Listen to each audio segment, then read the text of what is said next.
This program has been rated mature by the Gaming Radio Network.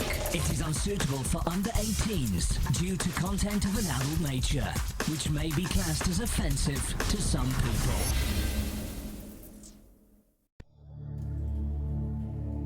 And with that, we start a show. Good afternoon, if you're listening live, or good morning, good evening, good night, good day, whatever time you're listening in post. It's Sunday, the 12th of June, 2016. We're already in June. What the fuck is happening? We're already in June. And this is This Week in New Eden, a talk show here on Eve Radio, where we talk about all things in New Eden, but also the real world, stuff like that. You know, it's a talk show. We're going to talk about stuff. And yeah, we were off last week. Ended up that the conference that we were going to go to, we didn't actually go to because reasons. We were out late the night before, and yeah, whatever. So, yes. You did not go to your Trump University meeting last week? No, it wasn't. It wasn't a Trump University. It was a business. What was the conference? What was it? It was a business seminar, sort of thing. Yeah, it's like how to be good at business and this and that. We were going to do it like that.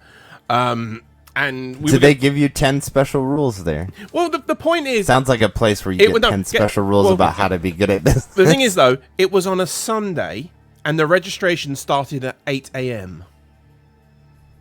Ew. Yeah. That's a little difficult. Yeah, Why would you do that? We could have got there easily. We could have got up at 7 o'clock and still been there at 8 because it's 25 minutes from where we are, like literally 15 minutes on the tube, straight there, done. But it's like, you know what? We were out till quite late the night before. We didn't get back here till like 1 in the morning, and then by the time we went... Apparently you didn't want insight into how to run a business better that much. Yeah. Were you just going for the tchotchkes and the food or something? No, well, I don't even think there would have been food there. I think there should have been, you know, information and crap and what. I don't know. It was something to do on a Sunday. My girlfriend wanted to do it, and in the end of it, I think we both woke up Sunday morning about 11:30, and we both looked at each other and went, nah, and that was it. So you weren't there. So you didn't get to hear how for an additional 50 pounds you could learn the advanced class. Pretty much, yeah. No, it was a free ticket, and then you can get the silver ticket or the gold ticket. It's all over the shop. But no. So anyway, Wait. What is this? The Willy Wonka Chocolate Factory show? Pretty much. Anyway, Gold and silver tickets? Yeah, no, this is This Week in New Eden. And by the way, normally this is just me and Dirk with maybe one guest, but this week we got... a full shop. Back from the dead again. He's returned again. Mr. Cypher, how are you, sir? I'm doing just fine. How about you? Yep, you're a dirty goon, aren't you? Still, yes. They still haven't purged you for inactivity? No. Well, that's good. I mean, I log in where's every your once stuff, in a while though? and just check. Yeah. Just to see how many PL and everybody's in Saranin, and then I just sit there and I make stupid jokes in local, and it's funny. You've been gone so long. I mean, is your shit still in Declan or? Oh, dude, I got shit all in Pureblind, Declan, fucking Tribute. Come on, you gotta look. I've lived there the last 5 years. Yeah. Oh dear, and also Hell, I still got shit when I didn't live there up there. Also joining us this week, Mr. Jay McLeans, the Minister of Gains. How are we doing, son? Doing good, bud. I see. That's the thing. I know he's gonna smile and laugh because he's like doing good. Yeah, I'm cool. I'm getting my gains. I was at a store the other day and I saw a Captain America T-shirt and I saw another T-shirt. I was sitting there going, "Should I buy this?" Fuck! I'm not buying McLean a goddamn T-shirt. That You not my kid. And joining us to round off the English perspective. From Morecambe in the United Kingdom, my friend and yours, Mr. Firefly, who basically says, that's racist to everything. Lies, all lies. Example, you just can go, that's racist. So, yes, This Week in New Eden, where we talk about stuff in New Eden. First off, we'd be remiss if we didn't say, yes, our thoughts... now, officially from the show, our thoughts and prayers go out to people in Orlando for the shooting. But I did see something on Twitter. Somebody said, thoughts and prayers are great, but what's that going to do for people who are dead? Fair point.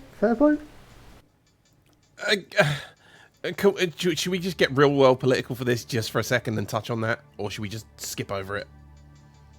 I mean, we can touch it. I mean, what is the average person supposed to do, right? You know, if their thoughts and prayers are not with people in this type of incident, I don't know. What does that say about them, right? I mean, now obviously you can push it further, and you can sit there and say, well, look, if you have a particular point of view on this, that you should attempt to, I don't know, do something along those lines. I mean, right now, you know what? I'm just trying to wait through the news. I mean, I woke up this morning to hearing 20 dead, 42 injured, and within 20 minutes of catching it, it had gone to 50 dead and 53 injured.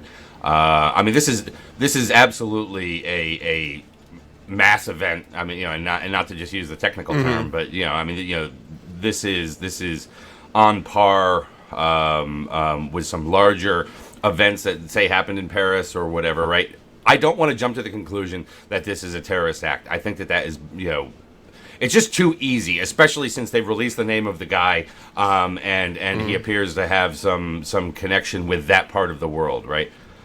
I don't know. So for right now, I think that thoughts and prayers with the families of the victims and things like that, is reasonable. Now you're going to have some people out there that are already jumping on the whole freaking gun thing. Yes, the United States is what it is. We have these things, we have these laws, we have these freedoms, and it sometimes allows for some very bad people to do some very bad things. But go ahead, turn up your political machine on it. That will only make this election season all the better. Exactly. You know what I love about it is my fucking phone. His 80s fucking phone, Gordon Gecko over there is getting a call. Donald Trump phoned him. Fucking sort me out, see, sort me out. Yeah. No, it's the only phone ringer I have that's loud enough for me to hear. Yeah. But no, what I love is people from other countries. I'm not gonna call out anybody's name. Yeah. But cursing us for our gun laws over here, where they think that if we took away all of Americans' guns, it would solve the fucking problem. I'm sorry, but they don't understand that the black market here is so valid that you can go anywhere. I live in Detroit. I can go to my old neighborhood. I can buy any weapon I want if I have the money. Yeah. Any weapon. This is the thing, right? Again, we're going to destroy the black market, then these little punks that think that they can There is no do destroying something black markets, though. Yeah, somebody who pissed on their Wheaties. Well, this is it. There is, as Dirk said, there is no destroying the black market because you destroy the actual physical black market. The black market just goes underground onto the dark web. Well, it did. Exactly. And it goes on the dark web, and then you just get this, you get that. The point is, and I'll tell you this now, this is the last thing I'm going to talk about. And I hate calling it the black market. Yeah, because it isn't. Right, Firefly? Yeah. Hold on, Kev, is that racist? Very racist. Well, that's what it's called. Deal with it. I know. This is the point on it. This is what's going to happen. This is going to be the end of it. The US has the Constitution. It allows people to bear arms. That's why it was written like that. It won't ever change because if it does, there'll be massive uproar. There'll be the North versus the South, or the East versus the West, or the hippies versus the technophiles and whatever and all that shit. Long and short, fuck them. Whatever. Consequences have to happen. There might be tight restraint on this. There might be not. We don't have them here. But you know what? It's how it is. Move on. My point on this, 2 seconds. America will do what it does always, and it will make itself. It will reinvent itself. It will be good. And you may eventually elect a president that builds a wall around the entirety of the country. If it does, done. Finished. That's called Donald Trump. Yeah, I know. I don't want a wall. I want a dome, like under the dome. Under the dome. What, you mean like in The Simpsons? Are you just gonna? Are you just telling me? Are you telling me that fucking Donald Trump is gonna turn into that guy from the EPA and just fly this massive dome over America and just land it and boom? Yeah. I mean, and suffocate it. Wow. You can't leave let no air breathing in. room. Yeah. Well. What about? Hold on. What about Hawaii? Because that's that's officially that'll get nuked by mistake. Are you just gonna put like a dome over that as well, just a little one? Or Alaska? Are you gonna put a dome over Alaska? We'll have to. Anyway, moving on. Move on to actual stuff for Eve.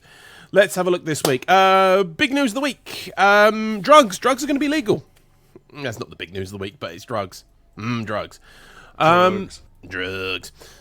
Quick law background. Fozzie posted on the forums. Apparently the war on black markets doesn't work. Well, no, it works maybe in real life, but not in Eve. It doesn't even... Hold on, no. It doesn't work in real life, okay?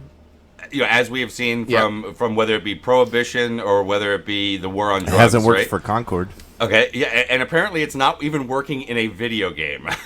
Yep. There's the simulation that actually continues to come out on the real side of things. Is that, you know what, when people want things, people will get things, and apparently drugs are those things. And because we are a progressive society in Eve, Concord is deciding that, you know what, we can't keep blaming the user. Exactly. And Noisy Gamer in Twitch says CCP has def- just endorsed the Libertarian Party.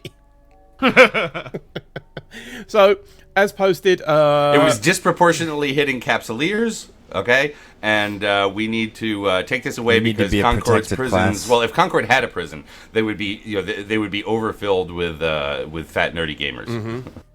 in practical terms, what this means is they are going Can you to... imagine what that would smell like? Oh, dude!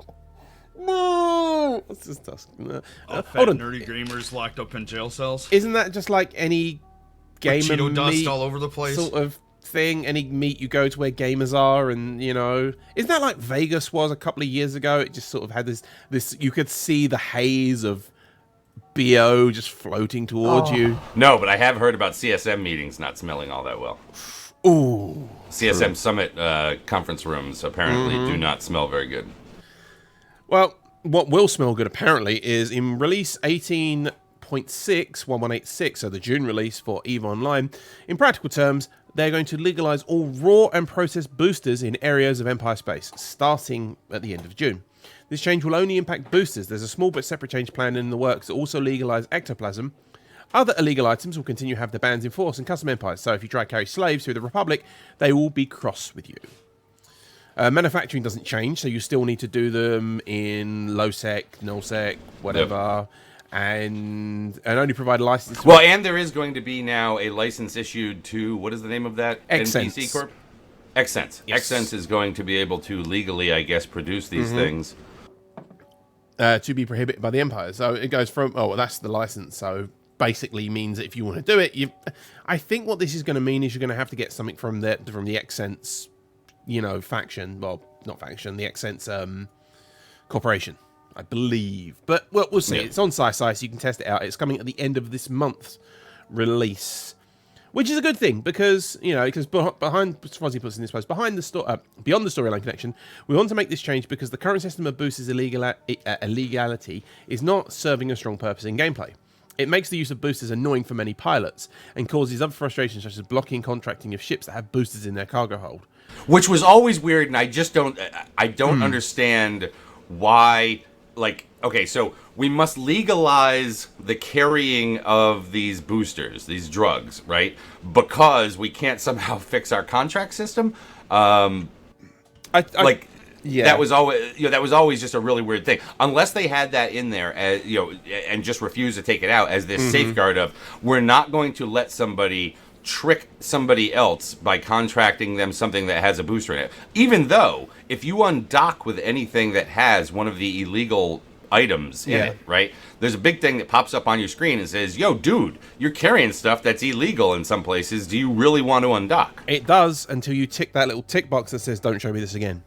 Yeah, you know what? And that is one of the great things about Eve is that people who do dumb things like getting out of their ship when it's in hull, you know, in a pause, and then their ship explodes because their skills were holding it together. It's part of what makes Eve great. That, you know what, there are some things that you actually have to learn. Hold on. Did I just sense? Are you going? Are you now championing the fact that for 2016 we're going to have Fozzie 2016 make Eve great again? Is he going to be like your minister for gaming in Durkistan? Minister for gaming, yeah. No, I look at this and I say, okay, obviously they want people to use, to use more boosters, right? I mean, because when you do something like this, and there has been a barrier to the use of boosters that required it to be done a certain way, that required that carrying them around was not, was not legal, and you may end up, on a gate, with a stop and frisk going on. But I don't know. I mean, again, here's one of those instances where the use of boosters was this kind of added thing for the people who learned how to do it and learned, what the proper kind of way of doing it so that you don't get shot, and then they changed it. It used to be that your ship just got blown up. and then then it moved to a fine system or whatever the hell it was. Yeah. And here they're just legalizing it because obviously they want to push let's get more people using them. Let's get more people using this thing that can give you, a slight advantage, in some ways. Okay. Yeah. Whatevs. Moving on. Again, it happens. Make all the things easier to use, easier to have. Yeah. Fozzie says we won't potentially rule out making more changes to the system in terms of legality and smuggling in the future, including but not limited to the complete rework of the system. But we believe this change is a significant benefit to the game by itself, which it is, because it means that you don't have to go, well, actually, I can only really get the legal ones and that only give me the 3% or the 1%, or I'm not going to get the higher percentage ones. You know what? Now you can carry them, now you can use them, and they're going to be fine. So... What it's saying is all drugs all the time. Yeah, pretty much. I used to run the basic boosters when I used to do missions because you're stupid not to. It's a little bit of boost, and there's no drawback on them. Okay, the only drawback obviously of the boosters is if you get the negative rolls, and hey, that's rolling the dice. That's what it is. You roll the dice. Sometimes it happens. Sometimes it. Sometimes you win. Sometimes you lose. Yeah. Sometimes you end up just having a big old dump. Next on the list, I'm going to change that color to light blue because it's easier. Another thing from the forums, CCP Kaka. Somebody asked, do you think this will push drug prices up or down? So, sorry, and Yes, before sir. we get onto that, because obviously we're on a delay, so some of the stuff comes in a little bit after. I think it should drop them. Yeah, one would think, Should. right? But again, it comes down to the production side of things, right? So therefore, if they're made easier to use and more people are using them, if you don't have a commensurate uptick in production, then now you're driving the demand side of the equation, therefore prices up, right? Well, that's I where, don't know. Maybe this puts more people into the production side. well, this is where the basic supply and demand comes in. So in the short term, it means more people are going to use them, so demand's going to be higher than supply, so price is going to rise. Eventually, when people move, and this will be something where Lockfox would be brilliant to talk about, because he's probably seen this and doing all his spreadsheets and numbers about this. In time, there will be points of where the demand will meet the supply, hopefully, or the supply will meet the demand, hopefully, and it gets to that point. We just have to wait and see how it goes. Boosters have, okay.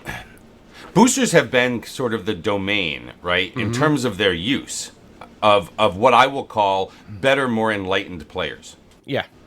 right? And this will, I guess, open it up more to the masses once they learn what the boosters are good for, what the drawbacks are, because obviously there are typically drawbacks, to some of these, especially the really good ones. This will open up that market to them, and and they will learn how to do it. But it kind of reminds me in a way that there was once a time in EVE when like most ships were not rigged. Yeah. Yeah.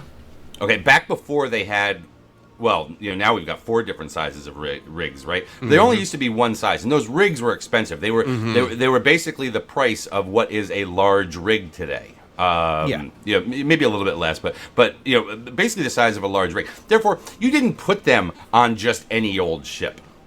Yeah, you put them on the ones that you knew you weren't going to need to change or you were going to use a lot. So it was like your mission ship. I use this from me and Firefly on this as well.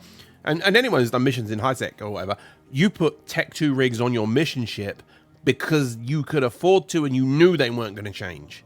Well, actually, you probably didn't put Tech 2 on your mission ship, at that time. You were probably putting Tech... But you would be willing to put Tech 1. All right? Like, for instance, an Iteron 5, that was valued at like 120 million ISK back in the day, okay? Because you would be willing to put 3 of the cargo expander rigs on it to max that sucker out. Yeah. What was it? 39k you got in that, I think? 37, yeah.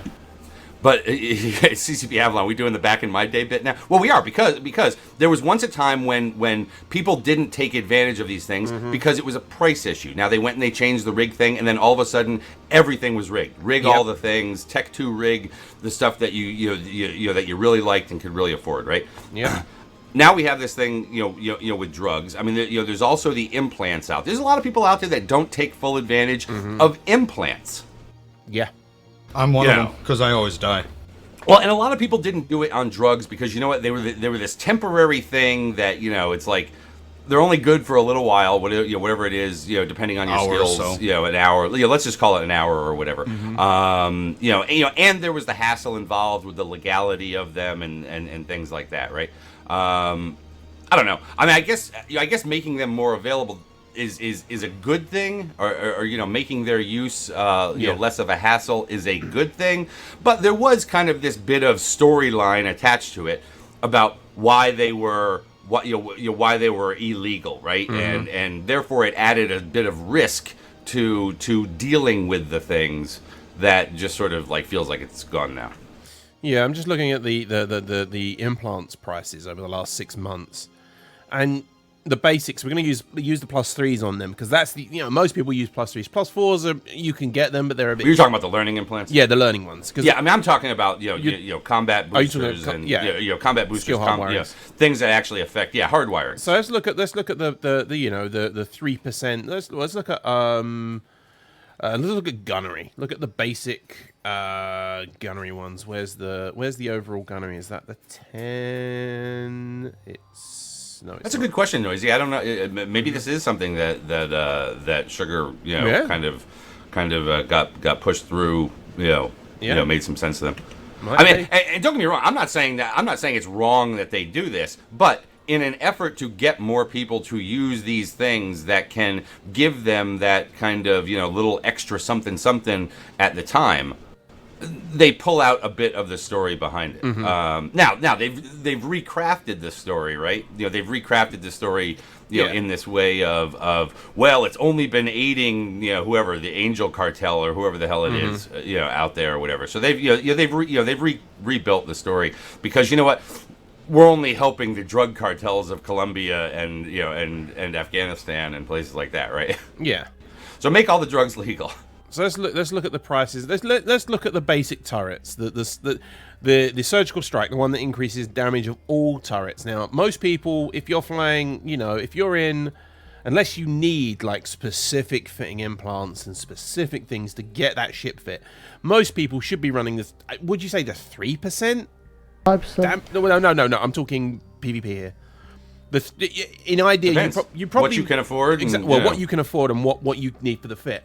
I'm gonna say the 3%, and I'm looking at the graph for the 3%. Sure. Yeah, I mean 3% is probably the more that's has a higher volume. Yeah, it's the volume for that the last 6 months. You're looking at the orders around about 40 a day, 35 a day, something like that, give or take. But when you look at the graph, it went up till about the beginning of February, and there was a downturn till the beginning of April.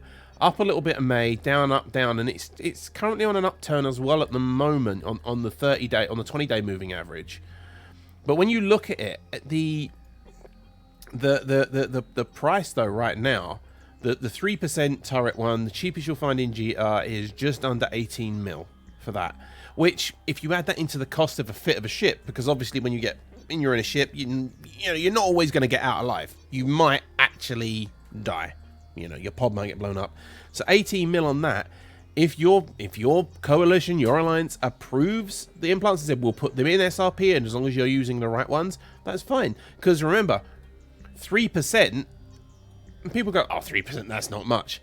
That's a hell of a lot. If you've got 100 pilots and they've all got 3% implants, that's a hell of a lot more damage, isn't it? That's another, what is that? Well, that's 300% more, yeah?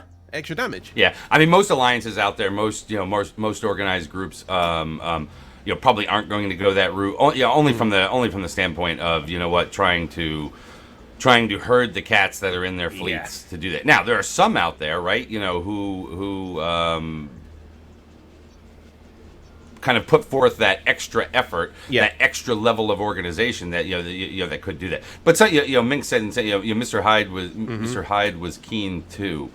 And Mr. Hyde is one of those ones that I would absolutely think is a longtime user of combat boosters, right? Out there streaming, doing his doing his PvP stuff and whatnot.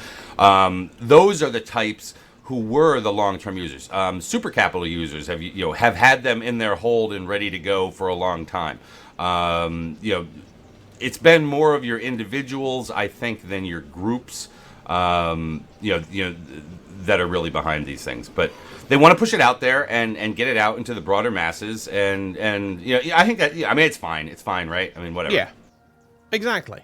And this is it. It's the thing that gets me is people. There'll be some and I don't people say out there- whatever as some negative. Because sometimes but this is one of those cases where it's like, yeah, you know what? I mean, look, if this is what you want, it seems for a long time that what you wanted is these are edge case items, right? These are that level beyond just how did you have your ship fit, how did you have your implant set up. Here's this little extra edge of potential advantage for you. Yeah. If you were somebody who knew the game well enough to be able to utilize these things properly. Exactly, and that's where you get the hardcore PvPers out there. And I hate calling them solo PvPers, but there are solo PvPers. You get those people out there. You get the people who go in small groups or medium groups, something like that. They look at these things and they know the numbers. You got your Selines, your people like that can go, right, I can do this. Da-da-da. You got your Elise, like bang, bang, bang, bang, work 100%, and they know. My question is on the production side, though, Yeah. and because I don't know a whole lot about the production side. I know that the bottleneck, okay, to a lot of these boosters was where you find the raw materials for them. And these tended to be controlled by certain groups out there, who would patrol that space, and these little drug cartels that were out there. So is there anything in that dev blog related to the production changing in any way from a raw material There standpoint? wasn't anything in that. It just basically says that. Well, it's just manufacturing and reactions for boosters aren't changing at this time. Okay. So then no, that's that side of it is not changing, Yeah. which should make it somewhat of a boon for those people who control those. Now that potentially could become one of these conflict drivers out there, right? well, because it all depends on who where you go and you mine the gas for them and all the stuff that you need to make the boosters to cut the stuff and go that way. Who controls the poppy fields? Exactly. Who does? We don't know. Uncle Escobar, that's who does. Uncle Escobar. Moving on to the next point, CCP Karka is doing God's work, as it seems, or Bob's work. Currently on Singularity, the newest branch, slated for release at the end of this month, the June release. In Team 5.0 have been busy working on the Citadel improvements, along with Team Size Matters. They have been working on adding the ability to allow you to fit multiple ships at a time. All I'm going to say is another little thing that's been needed, which is getting there. It's about time. Well, yeah. Interesting idea. Well, it basically allows you to take a fitting and say, right, I've got 100 of these fits sitting there. Let's fit them on 100 ships. Yeah, I mean, it definitely I've got benefits. 300 mini love ships to fit, and damn it, I need to do it quick. Yeah, or such and such group is deploying wherever, and they need to seed their contract market there for people to get ships or whatever. I mean, it's certainly going to help the mass producers, or really the end. I don't want to say the mass producers so much as the end market mass sellers. The people who are supplying for either their corporation, for alliances. It's really going to help on the contract market side of things, not really on the market side of things. Yeah.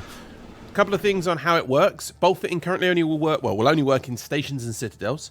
As with normal fitting through safe fitting. Oh, thank God it's going to work in citadels. Well, Jesus. yeah. Got the things you can't do there. So Well, again, but that's a start. That's remember it's a springboard point. It's the start. Remember, Citadel's putting in there. No, I'm just happy to hear that it is going to work in there, because Yeah. there are some things that work in stations that don't work in Citadels. That don't work in Yeah. Citadels. As with normal fittings through safe fitting, ships can only be fit using items in your ship and items hanger. Bulk fitting is only allowed for packaged ships. If you have a bunch of assembled ships in your hangar, good for you, but please repackage them before you try to bulk fit them. The modules for the ships do not have to be packaged. Tech 3 cruisers are currently not eligible for bulk fitting. I'm guessing that's probably because of the rigs. Well, no, sorry, the subsystem, sorry. You do not have to have the skills to fly ships or to bulk fit them. All the ships you bulk fit will be given the name of the fitting they are made from. That's very important. And once a single ship fails to assemble or fitting fails in any way, the bulk fitting process will be aborted. If the ship had been assembled already, it will be renamed. It doesn't. You're trying to fit 100 ships. It gets to ship number 47 and fails, and then 48 fails. Well, 49 fails. 50 fails. Well, this is what it says. If the ship had been already assembled, it will be renamed, so it's easy to find the ship that might have been had a questionable fitting. It's named Bad Fit. So basically, they're going to name it Bad Fit. When fitting many ships, your client will recover quickly if you close the inventory window while fitting.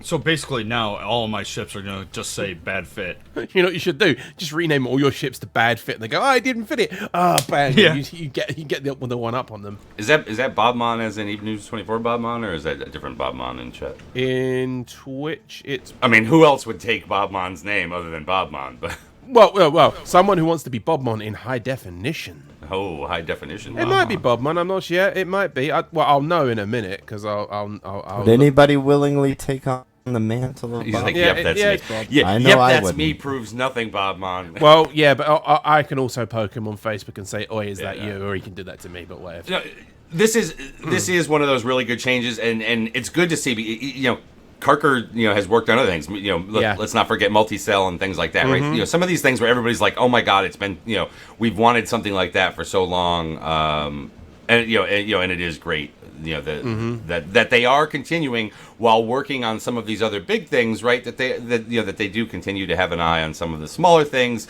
that help certain players sort of day to day or quality of life, let's call it. Yep. And Although I'm not sure it deserved the reaction that I kept seeing it get out there, which was oh wow, this is literally the greatest thing. God, thank you, Karker. Yeah. Oh Jesus, you've changed. Yeah. And Bobmon just poked me on Skype and said, "Yep, that's fanboy me." type stuff. Yeah. By the way, it'll be it's currently set to a limit of 30 per time. The reason But being, is that really Bobman on Skype? it is actually him on Skype. I know, I just have it from... Unless you've logged into his computer and gone, no, it's me, secretly do this. Oh, yeah, dude. Come on. Yeah. So that's good. That's another good little thing that's coming out of the woodwork, the multi-fitting. Again, good. Again, it's these little things, the silly little things that work and make the game, overall 100% better because it. But in secret, he's Dirk McGurk apparently. Oh, now he's Dirk McGurk. Snake number one. Snake number one. Yeah, let's move on. As reported on TMC this week, if you are running Windows Vista or Windows XP, you will soon no longer be able to officially run EVE Online in your client because DirectX 9 support is ending. Ugh, there goes getting my mom on to try and play EVE. Yeah. Oh, no. At the end of this year, end of this month, 30th of June, it will no longer support DirectX 9. TMC reports the latest Steam hardware survey shows that only 2.8% user participants reported using the operating system that relied on DX9, XP, and Vista. While Steam surveys are self-selective and do not necessarily represent the entire user base, the indication of the percentage of EVE players who rely on DirectX 9 for their visual entertainment production is clearly low, and CCP have decided, you know what, we're going to deal with it. And in the recent blog post, Vortex stated that the ongoing development costs of supporting such an old API is beginning to slow down future development, which is true. Because if you still have to support something, and, DX9... Let's have a look. DirectX 9. When did the original API come out for DirectX 9? It was... Release history...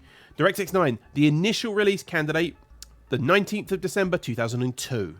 The one Wow. that everyone is actually using. Wow. The one that everyone is using in Windows XP. 4th of August 2004. The last update to it was the 21st of April 2008. That was the Xbox 360, Windows XP Service Pack 2, 3, Server 2003, Service Pack 1, and Server 2003 Release Client 2. See, Windows Vista uses DirectX 10. God, I was a pup. I was a pup when DirectX originally when came DirectX 9 came out. Yeah, exactly.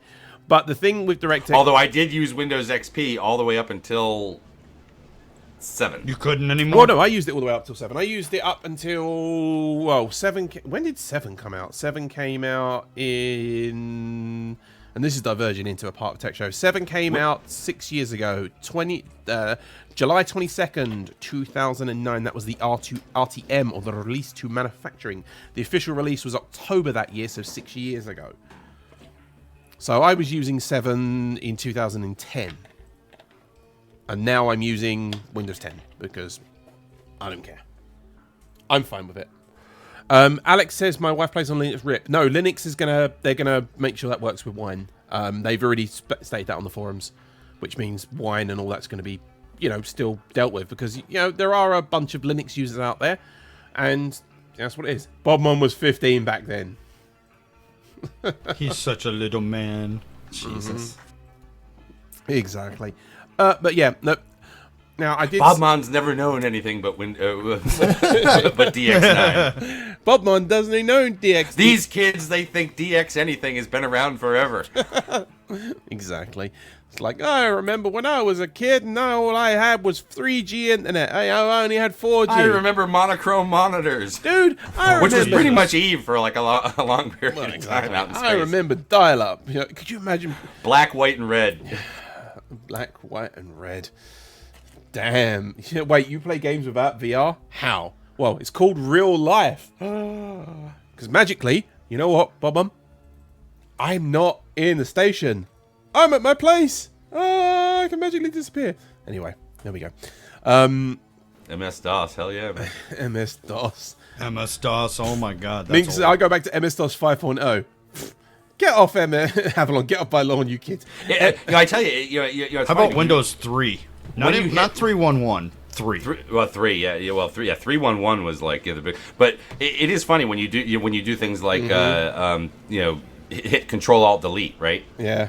Every time I hit Control Alt Delete to go check my the stuff that's in there, the performance stuff or whatever, I just have this flashback. I have this flashback to the old days of keystrokes. You know what?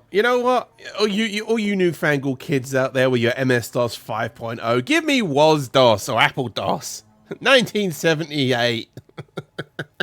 Just DOS. Yeah. It was just DOS. Yeah, There was no Apple. There was no Microsoft. It was just DOS. Yeah. It was created by IBM. Zoopla in game. I had it on a diskette back then. Does that count? Yeah. Only if it's 5 1/4 inch. That's right. Oh, as long as it... 5 1/4 inch, where you punched out the other side to Yep. make it dual-sided. Yep. Exactly. Oh, also, by the way, Hey, don't... Dirk, we're showing our age. Oh, yeah, definitely. Syncopate, you can control shift escape to bring up the task manager now. Avalon. 78. I was minus 10 back then. Oh, Jesus, Avalon. I was minus. You youngster. The thing is, I was minus 2 back then, so yeah, deal with it. I was born in... I was 8. I was born in the 80s, but well, 1980s. Atari bitches. No. I was going to say, on this, Jay, we can bring our military expert in, Jay McLean, here if you want, while we're talking about diskettes.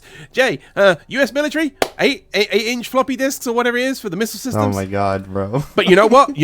Still doing it. You know why? Going strong. Because it fucking works. And it would. Did you see the report? Well, and it means that nobody can come in and put their fucking USB drive in a DoD computer. Well, and exactly. fuck it That's up. true. But the thing is, they said that people are going, why are they spending all this money getting it, making it work? Well, the point is, the amount of money, they'd have to spend 10 times the amount they're spending per year to invest in new technologies to make sure it's secure. So, you know what? They're totally dealing with pause code, and they are not willing to move on to creating Citadel. So hold on. Yeah, but the benefit of sticking with their passcode is that nobody fucking else knows passcode either. Mm-hmm. That's one of the benefits. Well, this is true. An 8-inch floppy is a big disc, though. It's like, exactly. Bobmon, just disband the US Army. We don't need it, right? ... No, Bobmon, don't go there. Really? So yeah. Anyway, one of these days, I'm gonna Technology meet moves Bob on. Mon, and I'm gonna choke him the fuck out. Oh, you mean in real life? In the game only, though, yeah? Not in real life. No, totally in real life. I don't care. Choking in stations. Choking in stations. Hold on. But I want tasers. Tasers in stations. But yeah, Well, you got to choke and tase. Yeah. You got to choke, act like tase, choke, tase, choke, tase, and then they just end up ejaculating everywhere. And they're like, "That's my fetish." That's hot. Exactly. Now, I don't know if That you're sounds something like we do in Goonswarm. Are you Jizz all getting over to the the place. launcher? Yes. Okay, I just didn't know if that was on your agenda. Okay. It's not on the list, but we can get to it. Oh, well, okay. Well, if you're not using the new launcher, then what you should have seen in the last few days is on the front of the old launcher, it's saying that as of, June 30th, it's no longer going to be supported. So you must migrate over to the new launcher. I'll be honest, this is something that I put off doing. I looked at the new launcher when it first came out. I think it was in beta, and I sat there and said, I don't want to use this right now. I don't want to have to deal with overview stuff, overview issues that they had at the time, where basically you lost your settings and things. They did finally, they did ultimately put in migration to old settings and things like that, in there. But I had to go through this the other day, and it was kind of like, oh shit, how do I do this again? And I just sort of remind myself, because I'm like, I'm not going to wait until the 30th and then have something go down, and it's like, oh crap, I got to deal with this launcher thing. Hold on a second, I'll be right there. Well, Minx 1607 in the chat in Twitch that said I installed the new launcher today and it wiped all my Eve settings. Yeah, well, potentially backup stuff. There's always the Did ability mine to back too. it up. You know what? I installed it last night. It happens. Deal with it. Get over The it. thing is, I've been using the new launcher since it came out. So Nothing's changed for you. yeah, there was a time where maybe some of it didn't work properly, but Well, what's funny is in reformatting and putting on a new operating system onto another computer I have here.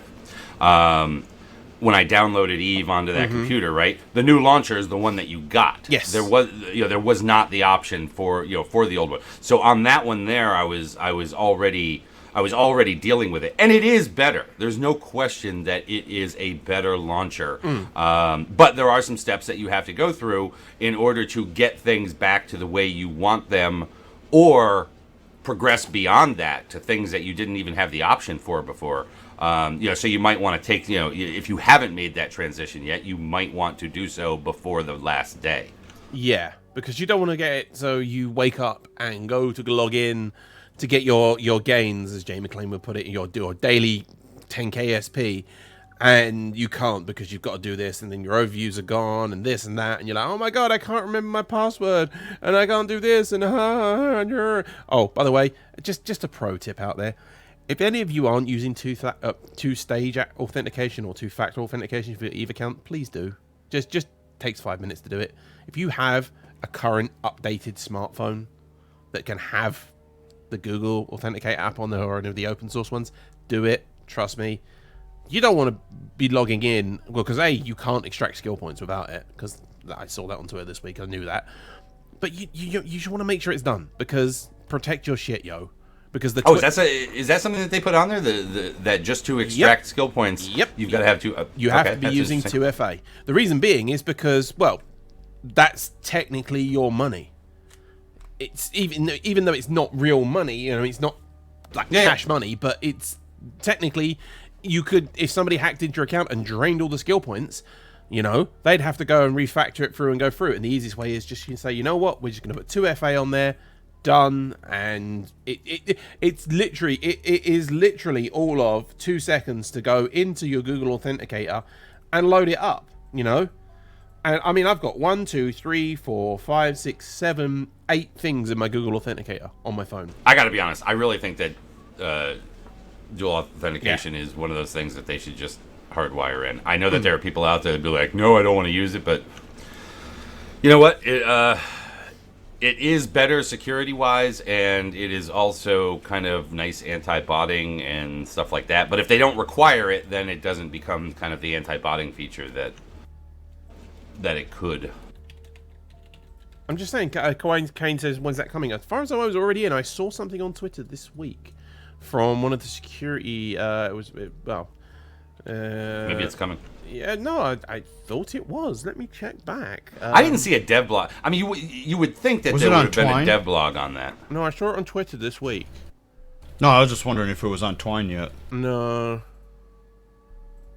No, I did see it. Who was it? Was it? I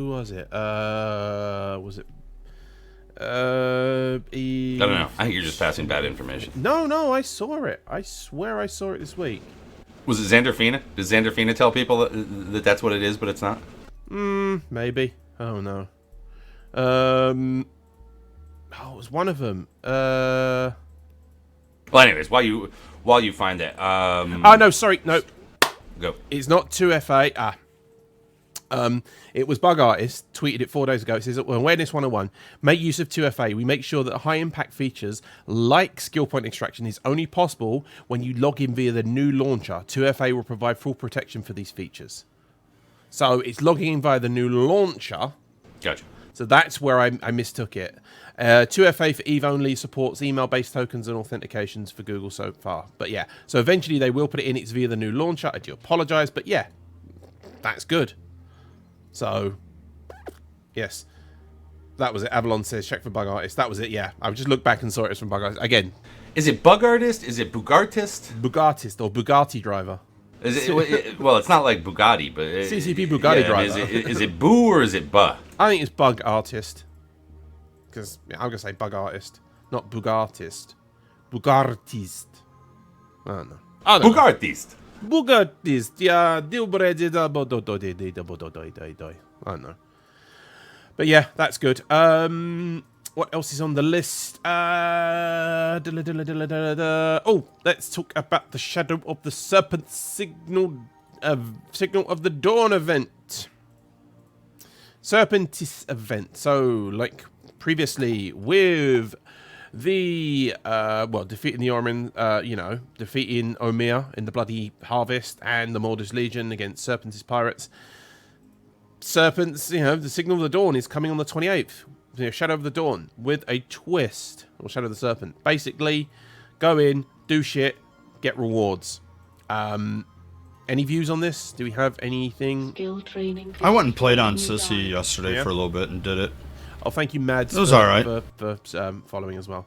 Again, it's another one of these things to put in and bring people in to do things in the community.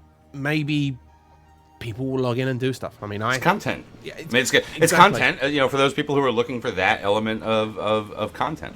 Exactly. Which is again, because it goes back to this whole thing of them not updating the the PVE. And granted, maybe we will never see standard old missions ever updated again. Yeah. But we can't say that they're not adding in other forms of PVE content. Yeah.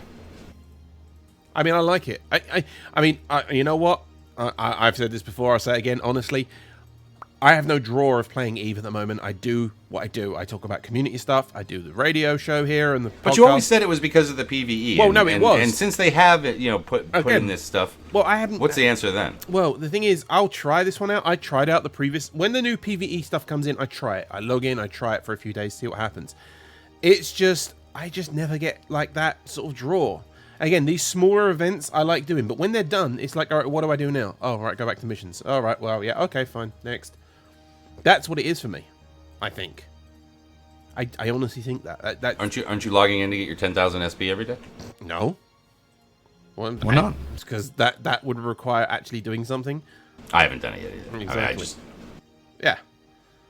Yeah, Serpentis caps to go with this. I really wish they would put I really wish they would put a thing on there of you can kill anything. Even another player gets it for you. But see, Quarkane says because I was more likely to log in and I don't know, shoot something on the Serenin Undock than I was. Yeah. Quarkane says, I'm a jaded vet. The game itself no longer holds the draw for you. This is the thing. I talk about the meta stuff. The game still holds the draw for me. I talk about it. I see the things on tweets.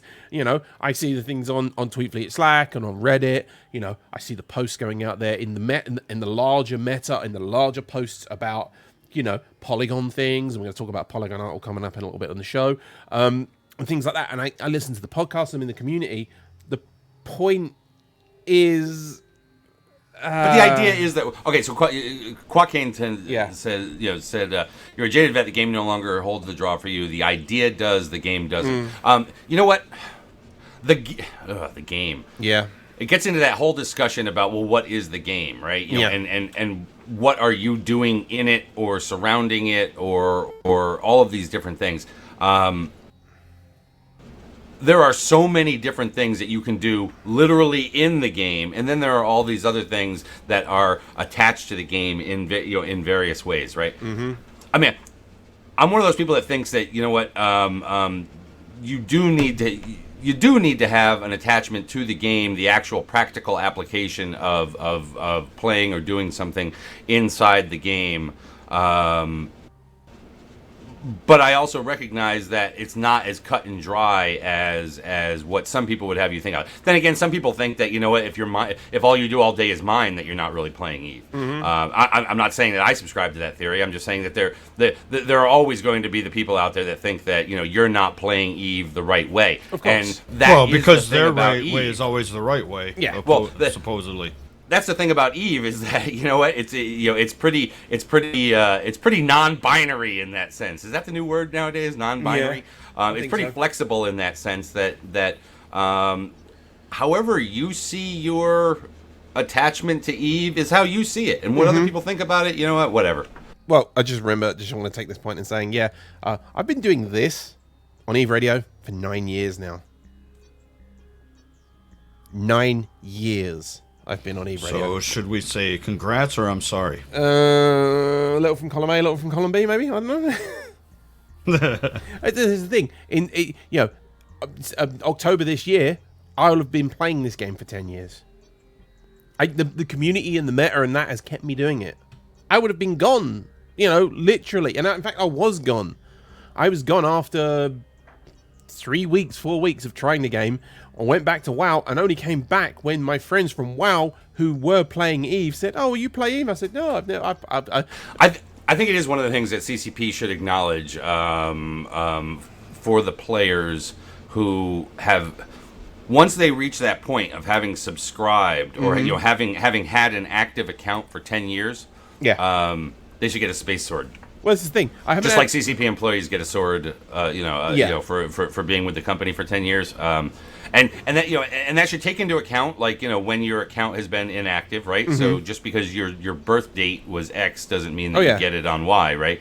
Right. But that it's tied to how long you have had an active sub. Well, this is the thing. In that entire time, in the entire 10 years, it's not been an active sub for 10 years. It's been, probably the best part of maybe 8 years, give or take.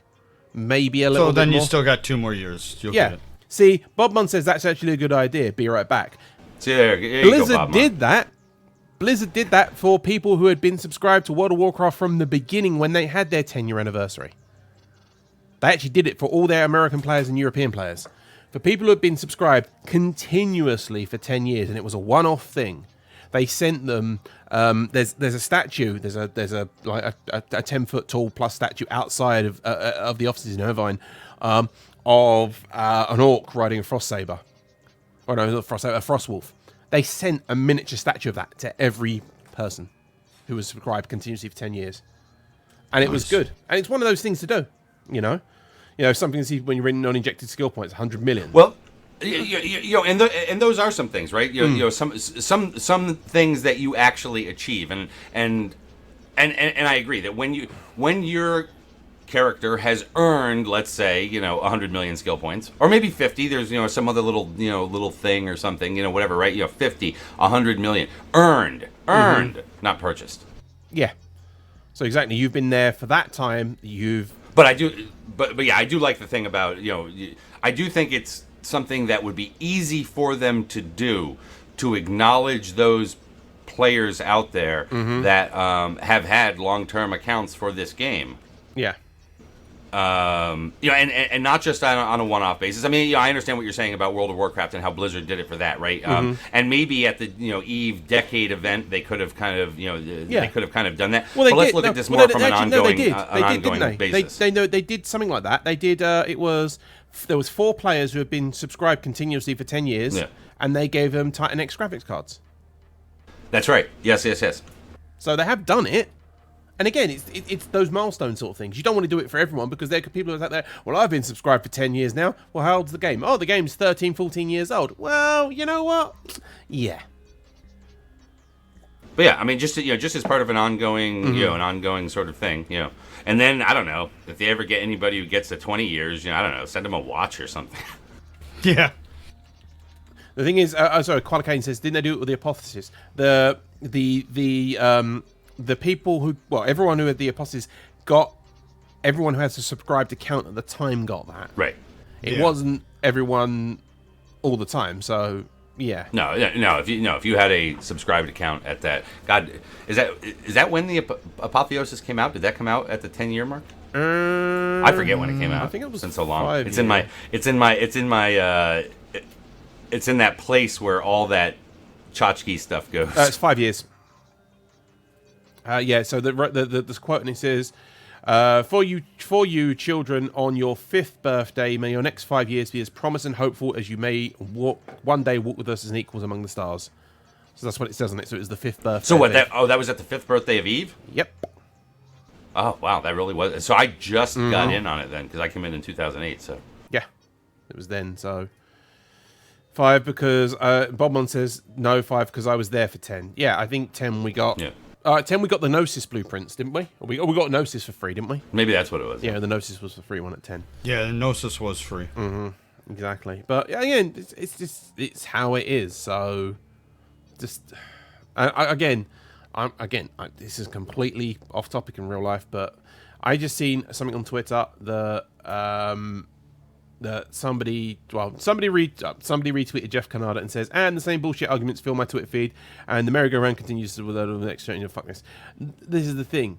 I run TweetDeck, so I've got various different things coming up, and all of my Twitter feed at the moment is the same shit being retweeted by the same people. Come on, really? I know. Get original people. It's one of those days. It is. You're gonna have that. I mean, we're gonna have it all week. And with the EU referendum coming up in the next 2 weeks here in the UK, 2 Thursdays time, not next Thursday, the Thursday after, that's all going to kick off as well for that. So I just close my eyes and shake my head and click my heels together 3 times and say, "There's no place like home." And I realize I'm no longer in. Yeah, we all live in the real world. I mean, yeah, of course we it's do. like. Yeah, and it is, it is hard because most of the people that I follow on Twitter, right? I mean, my Twitter account is the Dirk McGurk Twitter account. It's not my. Well, I personally would not have a real Twitter account, but and most of the people I follow are Eve related. Most of their things are an avatar of one sense or another related to Eve, and. I'm not one of those people that expects that I'm not going to see not Eve material from them. These are all human beings behind the keyboard, and from time to time they've got something that they want to that they want to say. Sometimes I engage with it. Sometimes I say it myself. A lot of times they feel that their fucking opinions are important and valid. Everyone's and for those people, I say that you're not a fucking snowflake. Everyone's opinion is important to them. And to the people they love in a and world care. where all of our opinions matter. Well, actually, I'm going to say this. Hashtag opinions matter. Opinions are like arseholes. Everyone's got one. There we go. Exactly. Mine just happens to look better than most of yours. SETI91 says, Eve is a dying game. It is. It's been dying since 2003. Yeah, it's been dying since beta. Yep. Yeah. Move. Actually, I thought it was that's dead because in beta. that's because it's actually alive. It's actually alive, so it's always just on its way to a future death at some point. It's a living, breathing organism. Unless they let the code get out, and then the code puts itself into something that, allows itself to live on. Hold on. So when the singularity happens, right, and AI takes over, and the AI the AI goes around and gets all the information, and it goes to Eve, and it sees what we've been doing to the New Eden universe. It's going to sit there and look at what we've done to the New Eden universe and say, we need to do something about the people behind the keyboard. Yeah. Agreed. Eve is life. Nexus 7. Yes. Let's have a look and see. Maybe that is how it all ends. Maybe once the AI figures out that, you know what, these people are serious. We need to stop this. Yeah. Did you see there was the again this past week? We weren't here last week, but there's been the whole talk about. Again, it's been in the news about self-driving cars, and we're going to go real life for a minute here. So any of you here about the Eve talk, sorry, we're going to do this for a minute. Self-driving cars and Tesla and Google and all this and all that, and the whole thing of about, well, how does the car work out who to save in an accident? You're going to have a crash. That's inevitable. You are going to crash. There are two motorcyclists either side of you. One of them has a helmet on. The other one doesn't have a helmet on. Now, statistically, the one with the helmet on is more likely to survive than the one without the helmet. But you either crash, kill the occupants of the car, swerve into either of the cyclists. What does it do? Swerves left, swerves right, and then keeps going straight. And then, well, I mean, because you can only try and be, fair about it. Exactly. So it's going to kill we need to build car fairness. So you tell me the AI, what it's going to do? Equality for cars. It's going to swipe the cyclist on the motorcyclist on your right, because that hasn't got a helmet on, so they're going to instantly be killed. The one on the left is going to get swiped and then run over, and then they're going to go back in and have the crash. That would be interesting. Yeah, I don't know. Again, this is the thing. Again, this comes up, and you know what? These things are going to have to happen in real life and all this shit, and you know what? It happens. Yeah, Sedi says, the problem with Eve, there's a lot better games from the same genre coming out with the strengths is even more fun than Eve. Well, the thing with Eve is a lot of people keep playing it, and there are the talking heads here that talk about it, and the people that run gaming news sites and things and attend conventions every year because of it. Well, and he's right. There will eventually be, okay? And there may be right now, okay? Some people out there would say that Elite Dangerous. Some people out there would say, Star Citizen are the replacements, right? Yeah. Until such time as they hit the critical mass, and until such time, the critical mass of players, community, and all of the stuff that goes into the breadth and depth that Eve has, right? Eve continues to be the foundation for the foundational game for this kind of thing. Yeah, it's not to say that those might not eventually get there, but for now, it's a lot easier for people to stay in something that is already mature and existing. Yeah, than going to something that isn't quite there yet. Maybe it is graphically, maybe it is on a much more isolated scale. But obviously, the masses are not going to switch over just yet. Well, exactly. You will have the early adopters. Of course, you're always going to have the early adopters, and you're going to have the people. I mean, I backed Star Citizen. I played it a few times, on this. I own Elite Dangerous. I've played that. I've done that. My big thing at the moment is playing Diablo 3 again. I'm back into Season 6, so I'm really playing a hell of a lot of that. And the point is, I play the games that I want to play with my friends, and that's what you do. I mean, Dirk, you play a fair bit of The Division. You do that. I see it pop up from time to time on there. Yeah, not as much recently. Yeah, but again, because again, it's another one of those games, and this Eve is one of those games that has really made it difficult for me to play other games, because what I find is I become so bored with them so quickly. Yeah. Because there really is nothing outside of just the gameplay. Yeah. Right. I mean, you play the game, and and it's either engaging for as long as it is, or that ends, and there's really nothing else to it. Eve has this other stuff that's associated with it. Generally, kind of the real people that are also associated with it and whatnot. That makes it into something more than just your standard run-of-the-mill video game, which is what causes a lot of the greatness of the game, as well as a lot of the badness associated with it and all of these things. But that's what makes it, I don't like using the term real, but it's what makes it something that people latch onto in more than just an entertainment fashion. There's this emotional attachment to the stuff, which is why things like wars get to be so nasty, and people are bad to one another, and they're also good to one another. I mean, all of these things. Oh, thank you very much to Speedy for subscribing. Sorry, following. Thank you very much. And yeah, No Man's Sky. It will come out eventually when it does. The death threat game. Pardon me, I can't believe that developers got death threats over that. It got delayed. Deal with it. Seriously.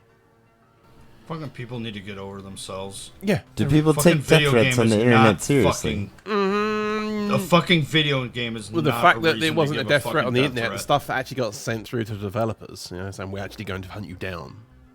I mean, like, I guess maybe I'm unique in this, but I see that as challenge accepted. Was it Don't No threaten me Man's with a Sky? good time. Was it No Man's Sky's delayed, or was it the Yes. other one? Was that one delayed? Yeah, it's delayed till August. Oh, that was it. Yeah, it did get delayed. Yeah, that's right. I can't remember because he said No Man's Sky's delayed. Yeah, it got pushed back, and there was the death threats and shit like that. And it said it didn't even. It should apparently it should have already been out now. So But I am, I'm always looking for these open world, type things, right? I mean, when I was taking a break from Eve earlier in the year, the first thing that I did was say, well, what else is out there that is kind of this open world type thing that will eventually allow for kind of the interactions that an Eve has. And what I found is there's really nothing that is kind of on its way already, right? I mean, you're kind of having to get into the ground. It's taken a long time for Eve to become what it has become. Krem just said in the channel, it happened because the 12-year-olds have to find a new game for the summer. The BS thing is that was the first delay. Yeah, well, it wasn't its first delay. Hey, it's how it is. Remember, people they want, again, as people have said it before, they want the instant action. They want the instant gratification. They don't want you know what? They want the cake and the chocolate and the roast, but they don't want to sit there and make it. So... Although, you know what, when I say I was looking for a game that kind of had that, feeling of depth and breadth and, everything that is associated with Eve, right? Mm-hmm.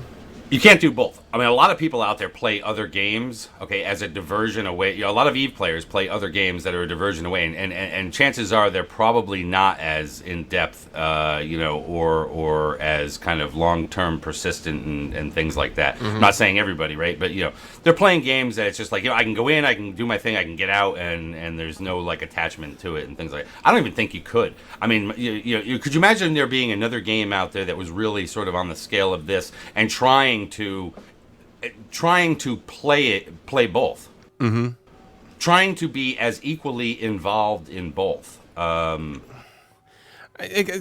think people would really lose themselves at that point. It's bad enough how long a lot of us kind of spend doing things that are related to Eve Online. Imagine if you had like a backup game that was kind of equal to that, and you were trying to do it all. Well, look at that. That would be tough. You have Eve Online, right? Imagine if you were again not gamist. You play World of Warcraft and you raided with your friends there.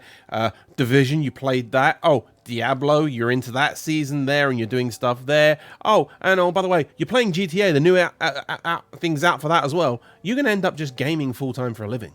I don't think Seti was here before when we were having the conversation related to missions, Shadow of the Serpent or whatever. No. And we talked about the fact of ratting emissions. Yeah, ratting emissions kind of are what they are, but they have put in things that are different, that do have different AIs. Yeah. Whether it be the wormhole stuff back in the day, whether it be incursions back in the day, whether it be these new kind of event type things that happen for a certain period of months, or even weeks. They have put these things in. However, if people get kind of latched into the one thing it is that they're doing, and then just complain that one thing it is that they're doing, whether it be ratting or whether it be missioning, and don't move on to other forms of NPE that they're putting in, that's new. I don't know that you can blame CCP for that as much as you just blame people's mentality to where they aren't getting out of whatever comfort zone it is that they're in. Well, this is it, and this is what it comes down to. I like to do my things, and hello BC as well. Hey, Yeah, happening. You all right? You cool? y'all even hear me? I can hear you, yeah. No. Well, you're just a bit quiet, man, because you're on your iPad, so We'd I don't prefer understand not to. how an inline mic that has a thing that says that you shouldn't hear me. You can. Yeah, I can hear you. It just moved a little bit, so it picks What up. about now? Now Yep. you sound. I can still hear you, but it now we can hear you, yeah. And now it sounds like you're over here a little bit. So, but I think that's what it is. So, anyway, We'd like to hear you less. wow, it's fine. Y'all all sound robotic to me. Well, because you're on an iPad, no. so probably. I don't know. Next 7, Eve could use more attention on better missions and other PvE features, maybe some voice actors, more rich storylines. Maybe, but remember, that you got to look at the big picture of how many people would that affect? Would that affect a million, I'm going to use a random number, 1 million players? Would it make their life better? Or would that time, that developer time, be better spent on pushing more smaller events out while you work on other things in the background? And that's where the balance is. Well, I think that you also have to consider the fact that the CCP could do a lot of things, okay, that make EVE a much more mass marketable game. Yep. They could do things that are actually probably better for their wallet than what it is they're doing right now. But their focus is on this being this big giant player driven thing, right? The interactions between players. The NPE stuff is a backdrop to that. It is some additional stuff, but their focus is on the player driven thing.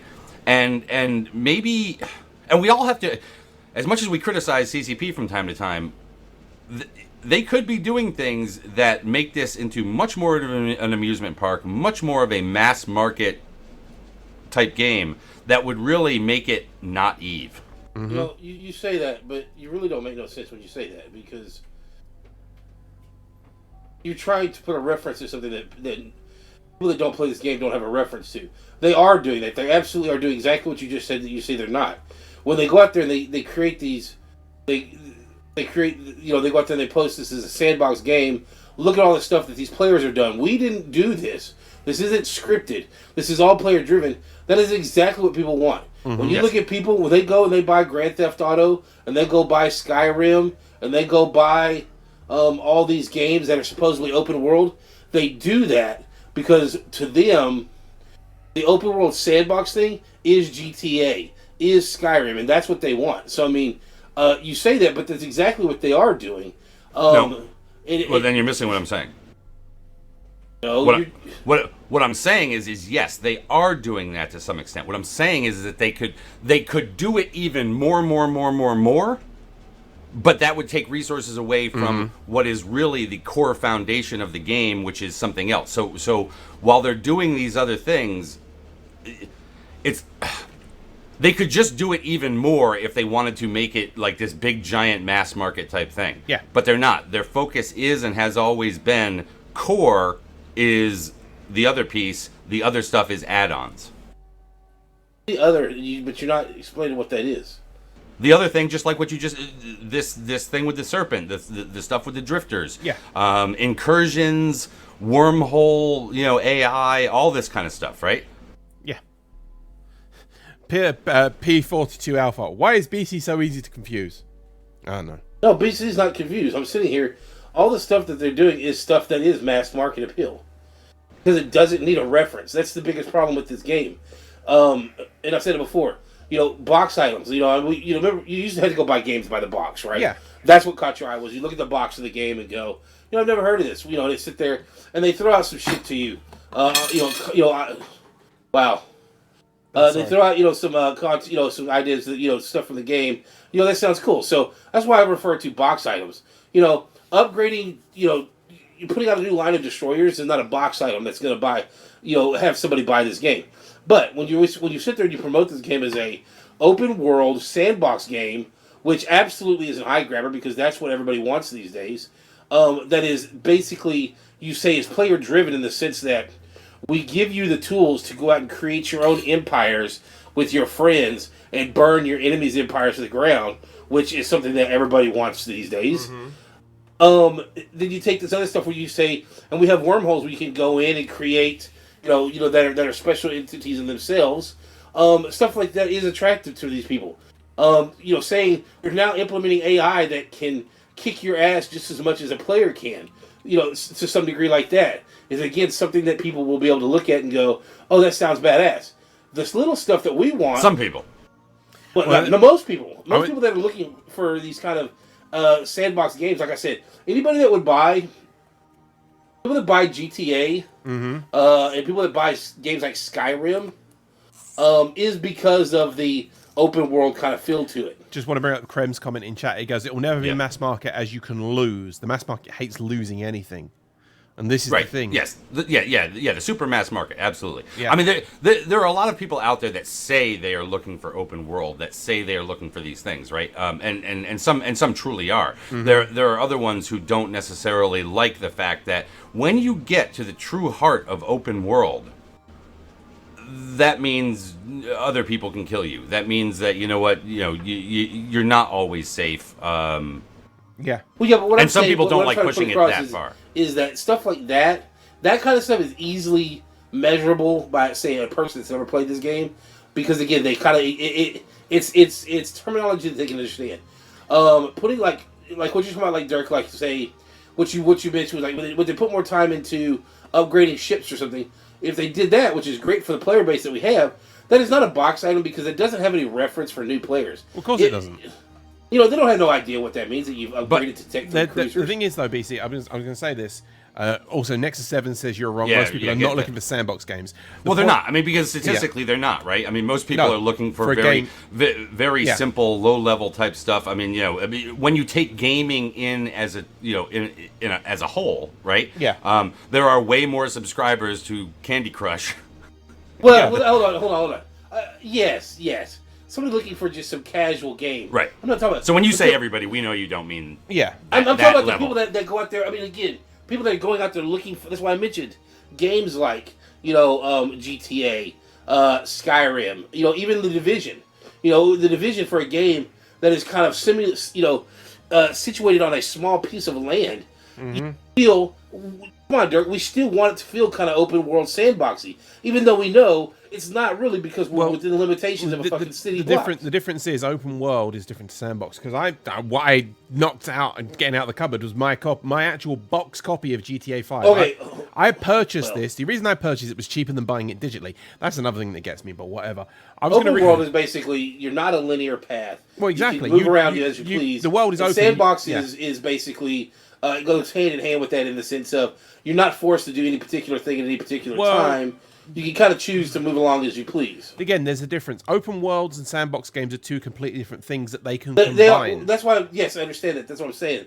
But they go hand in hand. Again, the open world, again, is this place where, you're not having to follow a linear thing. You can kind of move around a area or map and go to some extremes, as opposed to just walking down a valley and that's all you can do. The rest of the world's cut off from you by some magic smokes and mirrors. And then on the other hand, you have Sandbox, which is the rule set allows you to basically do whatever it is you please. Again, you're not limited to you can only go and either kill that guy there or cut down this tree. And that's the only two options you can do right now. So I want to bring up Craig's last comment, because people are looking to beat things in by being powerful. You can't beat a sandbox. What's the end game of EVE is the first person will ask. And once you say there isn't really an end game, they do lose interest. Which is true, because a lot of the main players, people, if you want to play a game, what's the reason for playing a game? What's the reason, apart from the online point of playing GTA 5, is to play the story? What's the reason of playing The Division? To level a character. What's the reason of playing Diablo 3 of the season or World of Warcraft? It's to do something. Whereas with EVE, what's the reason to play EVE? To talk with your friends and shoot people in the face? Okay, but what's the end game? What can I do? Is there an end game? And it is one of the things that that I think has lost something like The Division. A lot of people, right? Is that there was this element of kind of open world thing that was supposed to kind of occur inside the Dark Zone, but once people got done playing the storyline part of the mission, even if they wanted to go into that really wasn't their thing. Mainly because it just really didn't feel like, at least to me, it didn't feel like it was something that was worthwhile in the long term, right?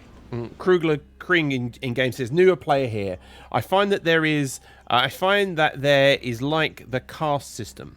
I feel like this needs to be more mass market to continue and make more game elements open. A lot of the player elements feel walled off, and I'm going to use this as a segue to go into the next thing I want to talk about, which is the Care for Kids Citadel, because the announcement's gone up 18 hours ago. Still not decided on a name, but it is going to be in the Mala system in low sec 0.4, and basically the turret was set up by C4W3s in PL.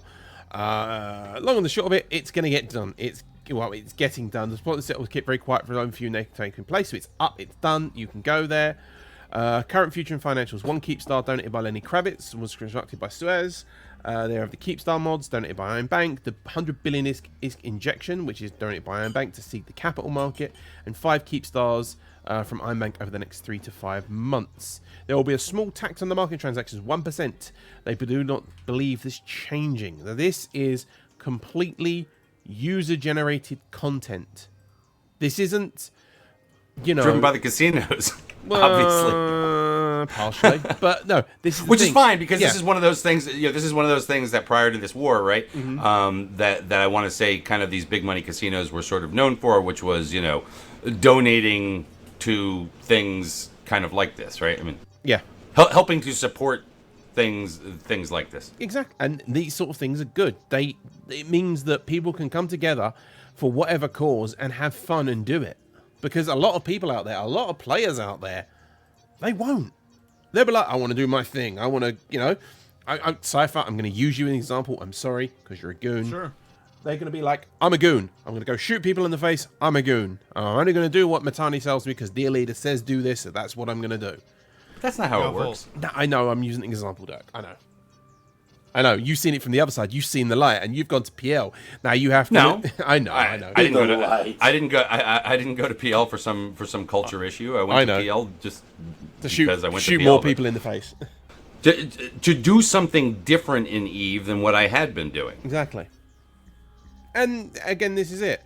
No Brains Medic. Perhaps CCP should make different ads for all different in-games. Explosion in hostile space, security officer, like a pro level 4 runner, industrialist, market guru. Maybe they could. But remember, as we've said before, this game is a very, very niche game. It's very least, and that's a pizza for the telephone. And that's the thing. It's a very niche game, and it affects 30, 50, 70, 100,000 players. It's not your World of Warcrafts. It's not your Overwatch or your Diablo or your Division or Titanfall or Titanfall 2 or whatever, or Watch Dogs. It isn't that. It's a small niche game. And well, it is. Oh God, when people say it's a niche game, it's because actually it is a niche game, right? It doesn't have to be a niche game. Mm-hmm. It could be something more than that. Definitely. If we had 1 million people playing, we would no longer be calling it a niche game. Yeah. But there is a lot about EVE that is always going to make it into that, and that's why I was saying before that they could go a different path, and they could make it more mass market than what it is. But that would eventually probably take away something from what it is that they've tried to build here. It'd take a lot away from the uniqueness of the game. Because if you had, and I know it happened with some facts of it, with Brave Newbies and Karma Fleet and that, and you bringing in a few thousand people, it can turn the tide of things, And imagine if you had a few 100,000 people trying the game and coming in. I think CCP would probably shit a brick. Avalon, you probably know this. If 200,000 new players started, customer service would probably shit a brick going, we can't even deal with this. What are we going to do? 200,000 players come in and go, right, we're going to do this and we're going to take this down. But what would that do? I think the thing is this. I mean, the reason it's a niche game is because the fact of most driving part of this game is the social part of it, and the problem that literally shouldn't be considered niche, because how many fucking people are out there on their Twitters their fucking Instagrams and their Snapchats and all these newfangled things that come out every day of it's just one better than what we had yesterday. I mean, all the way back to Facebook and MySpace and shit back in the day. You know, everybody's is all about social networking. I mean, this game is about social networking. Yeah. Well, so to sit there as far as to keeping think, people ingrained, maybe to think. So I mean, I'm just saying. So to sit back and think about what pushes this game, which is on the backbone of the social aspect. You would think it would have such a much more broader appeal that it wouldn't be considered niche. It would be the mass appeal of what is this hysteria. I mean, it is the culture of humanity right now that I can sit here in my house and go, hey, by the way, which is why I was going, I finally got the podcast from the last show up. You know, my computer's shit. I have to RMA my power supply again. So, you know, here we're doing this. Yeah. But you know what? I don't got to go to the fucking store for that. You know, I don't have to call you up on the phone and say, "Hey, I did this." I can tweet it out. Yep. I can Facebook it or whatever. And again, so to think that this is how the society is, a game that is so driven by social aspects would be something that really you would think would be not niche, would be just just absolutely within the culture of the world as it is, and to some extent.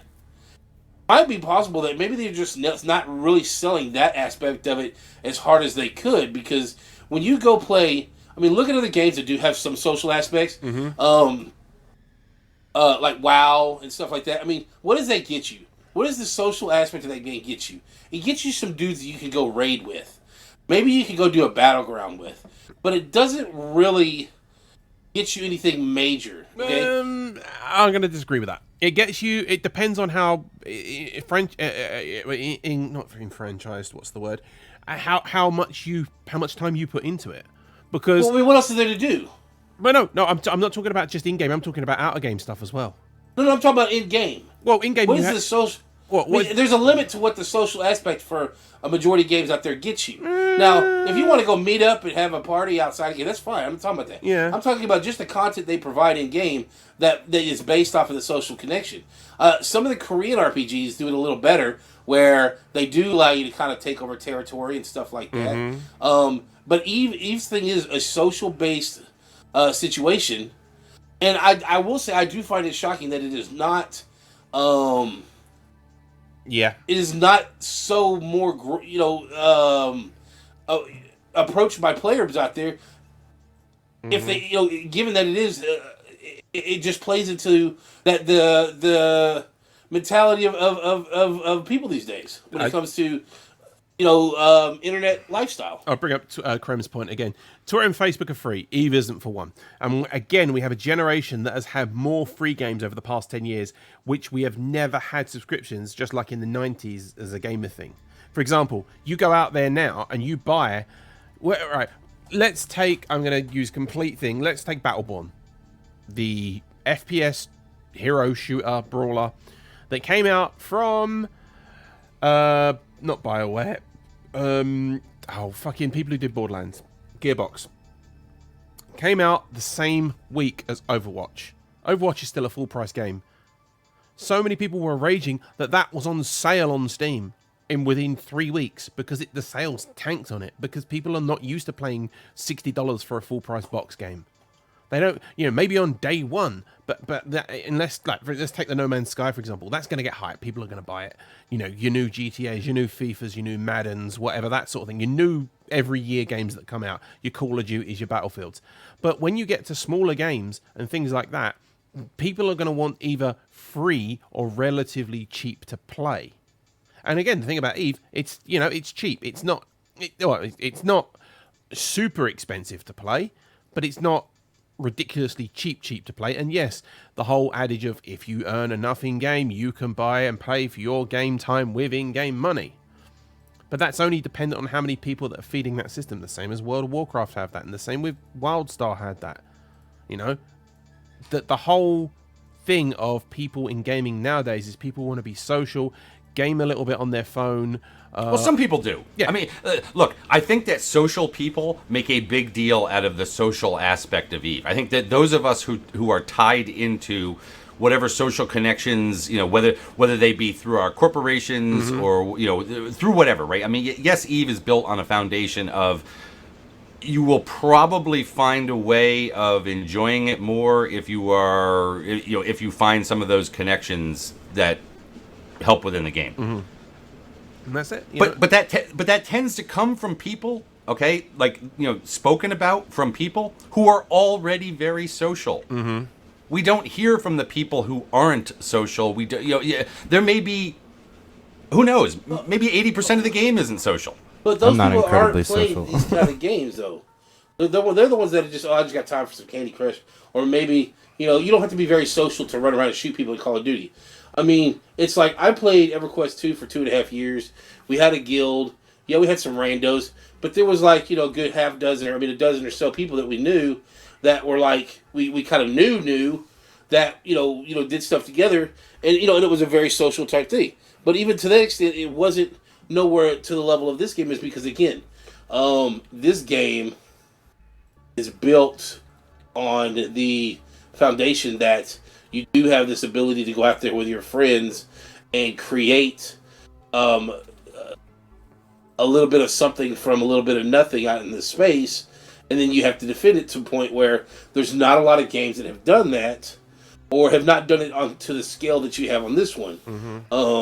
Because there are some games. Yeah, but there's more than social that's involved with that. There's effort, and there's persistency, and there's risk of loss. Social, because if you don't have the communication, if you don't have the groupness, that group type, architecture, you're not gonna be able to do that. You're just not gonna have enough people to go out and do what it takes to do this stuff. I mean, so again, for WoW or something like that, you don't need quite the social dexterity, I would say, that you would need for E, because all you need is to get a group together to go raid or whatever, and that's fine. But for something like Eve, you need, I mean, look at it, Dirk. How many people throughout Eve, let's be honest, because we've laughed at them when who just have no social skills. They play Eve, and they're that guy that is just absolutely the guy that you just sit and laugh at all the fucking time. And you think, wow, you really are just a fucking Mong.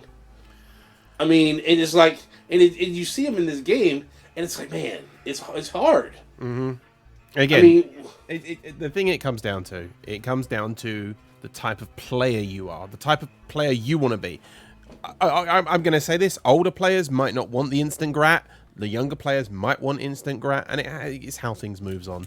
Well, here's the thing, right? It's not necessarily to say that older players don't want the instant gratification, right? And I'm assuming that what you mean by older players is players who have been around longer. Been around longer, or not just necessarily in terms of human years. Well, a bit of both, really. Maybe a bit of both. Okay. Yeah, exactly. People who have been around long enough that know the way the game system works and they're okay with it, or people who are maybe in, I don't want to say in their senior years, but slightly older, and like, it wasn't like that in my day, sort of thing. Well, it is, because look, there is that sense of, I feel like I earned something or achieved something over the time that I put in, right? I'm sitting here saying this, I'm thinking, what was the instant gratification of fucking Pong? Winning. It was fucking Winning. awesome. It was Pong. It was the fact that you're actually doing something that, other than watching paint dry. But still, again, the thing is now, gaming's gaming, and it's how things. I mean, look, there are just different things out there for different people. Yes, Eve has this social thing that's attached to it, that helps maintain people's attachment to it. Okay, Yeah. But it's an add-on. Okay, the social aspect is an add-on, And that's why I'm saying I disagree. Well, I think it's more the other way around. I think the social aspect is a bigger kernel of it, and the other stuff is added. I'm not saying it's not huge for some people. For some people, okay, they literally don't play Eve, and they're just attached to the social aspect of it. Hello, I'm here. BC. Well, I mean, look, there are those people. I know too many of those people. I know a lot of those people. I have gotten to be more of one of those people over time, because there are certain things in Eve I just don't do anymore, okay? It's like I don't hang out in a belt mining for 8 hours a day the way that I used to. I don't rat for 5 hours a day the way that I used to. Yeah, I mean, that was always my thing. I mean, I know Jim McClean ain't here out calling people out and watching his EVGA Performance 13. but That's a controller for my video card. Hello. but so that social aspect can actually become bigger than what it actually is, and it just becomes a social aspect. Well, yeah, it's just There are other players out there that play this game just fine, okay, without being, drawn into all of the, all this stuff. We just don't hear from them. of course, and that's how it is. They're the players that play the game and just enjoy it. And it's the same with every other game out there. You've got your... Again, I'm going to use the WoW adage again. I know I use it. A lot of people hate me for using it. You've got your WoW players out there that all they do is do pet battles all day long. Pokemon battles. And they enjoy it. You've got your people who do nothing but PvP and stream it. You've got your hardcore high-end raiders. A lot of them have disbanded recently because whatevs. But those sort of things. And the same in Eve. Like you said, you've got your miners. All they'll do is sit in a high-sec belt all day long with their friends and mine. It's about playing their playstyle. And as long as CCP and other gaming companies that make other games allow people to do that and not say, well, you can only do this, and if you don't do this, you've got no place in this game. No. I mean, it's up to them. What those of us who you hear from out there, okay, who tend to be vocal, and I don't just mean on shows like this or wherever, right? You tend to hear us sit there and talk about finding social connections in Eve, okay, makes Eve a better game. But that's because that's what worked for us. Thank you, Subliminal Monkey, for following as well, by the way. I think one of the problems, and I bring this up because I brought it up. I was talking to Drunk Canadian last night, and I was actually talking to some of the PO guys yesterday about the same situation. Is like people talk about immersion and stuff like that, and we were talking about Arma 3 yesterday, and I said over there, I won't get into it here like I did over there, but I mean, there was an instance in Arma 3 when I fired it up, and like I said, there was in-game action going on that I was literally sitting there. It was in the dark, and I was watching this battle happen by tracers and the occasional light from grenades going off, and it was like I actually was sitting there in my chair going, "This is fucking badass. This is like some of the coolest shit I've ever seen," and it's like. For me, I'm trying to sit and think about how far back do I have to go where I'm sitting there thinking as I'm playing Eve, man, this is some of the coolest shit I've ever seen. And it's really... See, I've never played Eve thinking this is some of the coolest shit I've ever seen. No, and that's what I'm saying. I played Eve thinking this is some of the coolest shit I've ever heard happen in a video game. Yeah, I mean, that's kind of the thing, too, is like, yeah. But I mean, again, it still comes back to people say immersion, and that's what I mean. For me, that was the immersion. Was I was sitting on this hill, hoping not to die, watching whoever these guys were fight each other. Can't see really what's going on because there's no light, and it was like it kind of suckered me into the game, and it was like, oh man, this is badass. It's like I was sitting here and I was thinking about this last night. It's been, was there any moments like that for me for Eve, in the how many years now that I've been playing and have been around this, and it's like not really to the sense of. That immersion, but like Dirk said, I mean, there has been some stuff that was really cool, but nothing that really kind of gave me, like, let's just say a shiver or anything like that. Goosebumps. Nothing really gave me goosebumps about Eve. I mean, and I'm not saying that that's good or bad. I'm just saying it's just something that I was thinking about that has really been anything in Eve that really gave you goosebumps. Where like, holy shit, that's kind of like, wow, just badass. I mean, maybe not for you, but for some other people in the way. That's what I'm just asking. That's what I'm saying. I mean, what about you, McClain? Every time I'm out in combat, doing whatever, right? I've always got that little extra bit of adrenaline rush. Yeah, especially if I'm in something that has a perceived value, big value to you. Yeah. If you're running around in a fucking in a cruiser or even a battle cruiser. Okay, fine. But if you're in a blinged out one, or you're in a battleship, or even a capital, you're gonna think, right, I'm there for my guys. They're gonna rely on me. Or you're blop strapping some shit. Maybe that's like a problem. 2 build fucking blops battleship. Maybe that's a Silver Spoon problem because I've always, like I said, I came in, I taught myself how to play the game relatively, early. I was out doing missions and making, like I said, in the first month I made like 2 billion ISK. So I've always had money. And then I went out to the drone regions and just made a ridiculous amount of cash. I've never had that. See, maybe that's the problem. I've never had that, oh my God. Yeah. I don't want to lose my ship because it's, it's so... I mean, there have been times, yes, where I've lost a lot of stuff that I thought, man, that fucking sucks. but never to the point where, man. I guess maybe Dirk will know. Maybe that Fruliger incident was probably one of the few times that my adrenaline really kind of got pumping. You know what I'm saying? Yeah, well, hold on. Maybe something like that. Don't get me wrong, okay? I'm not saying that just because I'm flying something that is expensive that I can't replace it, okay? But I'm always calculating in my mind, well, what's the replacement time for that? Yeah. In terms of how long did it take me to earn the ISK? I mean, because I'm kind of a tightwad, okay, when it comes to stuff like this. Are right? you? If I'm flying a 100 million ISK ship, I feel bad. I don't want to lose it. Hold on, wait. I mean, You it's have to stop. You have to stop. You can't lie to these people like that. What? Drake No. got drunk and lost a jump freighter. You are not a tightwad. You bought him a new. Okay. Because that is a different thing. But when I'm out there in a ship, look, I don't like losing. Okay, I know I'm going to because I'm bad. Okay, but I don't like losing, and what I don't like losing is something for not a good reason. So if I'm out, and BC, you remember this back in the day, right? Sitting out in the belt and you're mining. Okay, and we're all sitting out there mining, right? And we're watching Intel channels, and we're making, because you know what? It's not like we couldn't have afforded to lose a Hulk or two, but it was just you just don't want to.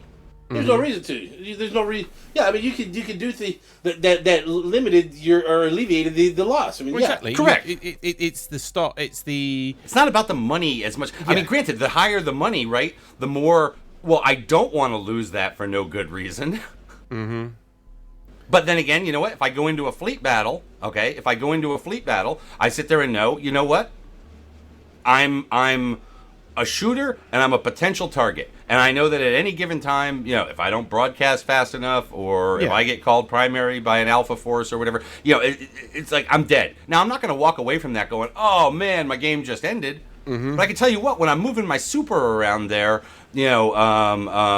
quietly without the aid of, other people or whatever, I am taking much more care. I am doing the things, right? Because I don't want to lose things stupidly, even though I can afford to replace them. Mm-hmm. Because the reason why people who have money is because they sit there and... Exactly, they look after it, Yeah, exactly. You look after your money. Anyway. Calcron, hello. Yes. Calcron on Twitch says, Dirk and Wiggles, big smiley face. Oh, just a thing from in-game. But this is another thing. I'm sorry. But this is another thing about this game. It's why some people really get into it and others don't. Okay? Exactly. It's not just about the social. It's not just about the casual. It's not just about the veteran. It's not just about the person who plays 27 hours a day. Okay? It is about all of these things. Yeah. But some people just don't get into kind of what EVE is sort of about at its core. There are all these other things that it can be about, but at its core, there's kind of this element that it's persistent. There is a sense of loss. Now, what you do with it past there is kind of up to you. And maybe that's just not your shtick. Maybe you're somebody that just wants to log in, do something, and log back out again. And maybe it just doesn't work for you. I tell you what, I can't help it, Wiggles, because you're fucking out of luck. But I tell you what, Costco brand cookies are fucking good. Mm-hmm. Any cookies are good. Oh, quite the New Brain Medics in chat says Dirk's voice. Oh, just Craig hasn't. There's a couple of other things I wanted to briefly touch on. Razor left the Imperium, apparently. Who knew? Yeah. Wait, who's Razor? Razor. They left the Imperium, so... Yeah, SMA, FCON, Razor, CO2... Who's next? Who's left? Well, you've got... Well, you've got TNT you got TNT that's still there. Initiative, Bastion, Lawn, and EXE. And obviously Goose. I mean... It's not surprising to hear, given the situation, that various alliances are breaking away from the Imperium, right? For whatever reason they're doing it. Maybe they need to regroup and they will become and they will come back into the fold later on, or maybe they just need that you know what? Now is the time when we go off and we find our own new thing. Maybe the meta of the game is shifted. Maybe it is away from big coalitions. Well, we'll see. I don't think so. I think EVE will always be about certain people grouping together at certain times, maybe for the long term, whatever. I don't know. Razer's one of those ones where there's been these things. They're not the Razer that they were years ago. Okay, and maybe that is something that they need to find again, because Razer at one time in this game was a consequential entity. Yeah, they were the ones that you could say, right, Razer, don't doing this because Razer will come in, and they could come in and smash you in the face. But what we also see in this game is that as time goes on, some entities that were once something under the guidance, under the leadership of various entities, we're not able to necessarily pass it on to next generations and things like that, and things begin to get old, or things begin to not work the way they once did, and they just fail to be what it was they once were. Other ones have longevity in that in that way. Either A, they have the same leadership that always bound them together, or they've been successful in kind of that organizational change to where they've been able to pass it on to oncoming generations. I don't know. I mean, I look at the Razer thing as just another line of they will either go out there and find what it is that made them what they once were and refine it again, or they will become something different, or they will fade away. Yeah. Which is Eve is the graveyard of alliances, corporations, players, because none of these things work without everybody kind of being together in it. Yeah. As well, I did want to bring up the Polygon article that says Eve's World War explained, and then the backlash that came from, because obviously one side's going to say this, the other side's going to say that. Yes, it's good that Eve gets more major press. The bad thing is, because it depends who writes it and who puts it out there, we can look at the previous articles in PC Gamer and elsewhere and stuff. And you know what? As a net positive, I'm going to say this is good. I like the articles when they come out. So I just yeah.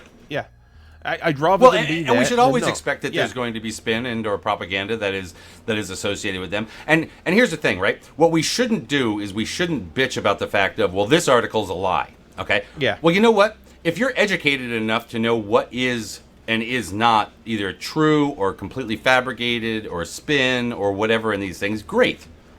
But for most people out there that are reading these things, okay, they don't necessarily know. Okay, and to them it's just a good, and to them it's just a good story. And if that good story maybe interests them into taking a look at Eve, then great. For the for the rest of us, look, as with anything else, you read it, you analyze it, and you think what it is you want to about it. And when it comes to stuff like war and propaganda and that kind of stuff, we as Eve players have become kind of jaded to this, almost to the point where we think that pretty much every word out there has some degree of spin to it, has some degree of my team bias that is associated with it. Yeah. Whether it does or it does not, it's just all based on kind of our personal perspectives. Yep. Yeah. Again, and then we see the backlash of that in the articles. There was one on Eve News 24 that bashed the Imperium moving the goalpost. I felt like that article on Eve News 24 about the goalpost thing. All right. It felt dated. It felt like at any time along this entire path, it could have been written. It's sort of, and again, I'm not bashing content out there, because we all struggle to deal with trying to say something at any given time that is content generative for them, for the audience. To me, it just felt dated. You know what? Look. People can sit there and they can talk about, moving goalposts and all that kind of stuff. It's all about moving goalposts. It's all about, for them, the war is not over. For a lot of people out there, the part of the war that they wanted to be a part of, the outcome of the conflict, for them, may be over. Okay? I mean, I made the switch to PL when I did, because as far as I was concerned, the war was... The war that I was there to fight was basically over. Okay, it doesn't mean that the conflict doesn't Auto-pilot extend, and engaged. because this is Eve. This is Eve. The conflicts can go on for years, to one degree or another, right? I mean, I'm just not willing to sit there and say that the war isn't. This element of the war is over. Now, the next phase is something that will come over time, and we'll see how that plays out. But we're not going to sit there and go back and, 3 years from now, maybe 3 years from now, we sit there and we talk about something that became another great war, which was a long-term struggle, okay, that had its ups and downs, peaks and valleys, times of conflict and times of no conflict. Mm-hmm. But for right now, that piece probably is over. The Imperium has been removed from its space. Now, what it does after that is something else, and they can and it can be called something else at that point. We can call it the next great, the next war of insert name. Yeah. Exactly. Also, by the way, thank you for the 2 people who just And yes, I guess that was a monologue. Yeah, but it wasn't meant to be a monologue. Yeah, but it's Dirk's monologue. That's what we do this here for. We talk about stuff, and that's how it is. Because I was dealing with about 3 different things at the same time. Thank you for the couple of people who just started rebroadcasting this. So thank you thank you. It helps out. If you've got a little bit of viewers out there, it helps. It helps. So thank you for that, and thank you to Reshmafax for following as well, and Subliminal Monkey who followed a little while ago as well. I try and mention them as they come up, but sometimes I don't get to see them all the time. There's one more thing to talk about, and it's not... What else was in that article? Wasn't there something more in that? Or did it just bring up the casino stuff again? It brings up the battle and the strategies and the outside things and the ADMs and this and that and the war chest and one of the biggest super capital fleets in the game and the home field advance. Basically, it says, oh, we're doing this, we're going to move. And we're doing this, and we're going to move. Hey, you know what? People have I don't think that the goalposts. And look, I used to be in the Imperium. I'm now in Pandemic Legion. Okay, but what I've always been in both places, okay, is nothing more than a boot on the ground. Mm-hmm. Right. Trying not to get into kind of the. I don't believe that the goalposts have been moved. I believe that it's an evolution of whatever conflict that you think is going on. Yeah. What fucking goalpost got moved with the fact of you can look at the map and see what the map says? Exactly. Okay. Yeah. Now, maybe 6 months from now, we look back and it's changed, and we go, "Oh, well, look, the goalpost moved again." It's not goalposts. It's the ongoing evolution of EVE Online. That's true. Yep. I don't know where AAA is right now, but I don't think they're still moving goalposts. Mm-hmm. Right. There's one more thing. One more thing we need to talk about, and it is that time of year. Christmas? Nope. Well, it kind of is Christmas if you play video games. And I'm sure everyone here... Summer Sale? Nope, not Summer Sale. Summer Sale soon. Well, cut to it, man. We don't know what you're talking about. Holy shit, bro. E3. Oh, starts E3. Today. And as per usual, drinking games. So, that time of year, drinking games.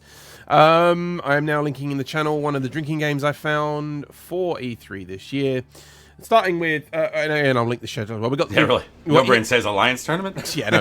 Today there's a lot of things this time of year. Today on Sunday we have EA's press conference at 1 p.m.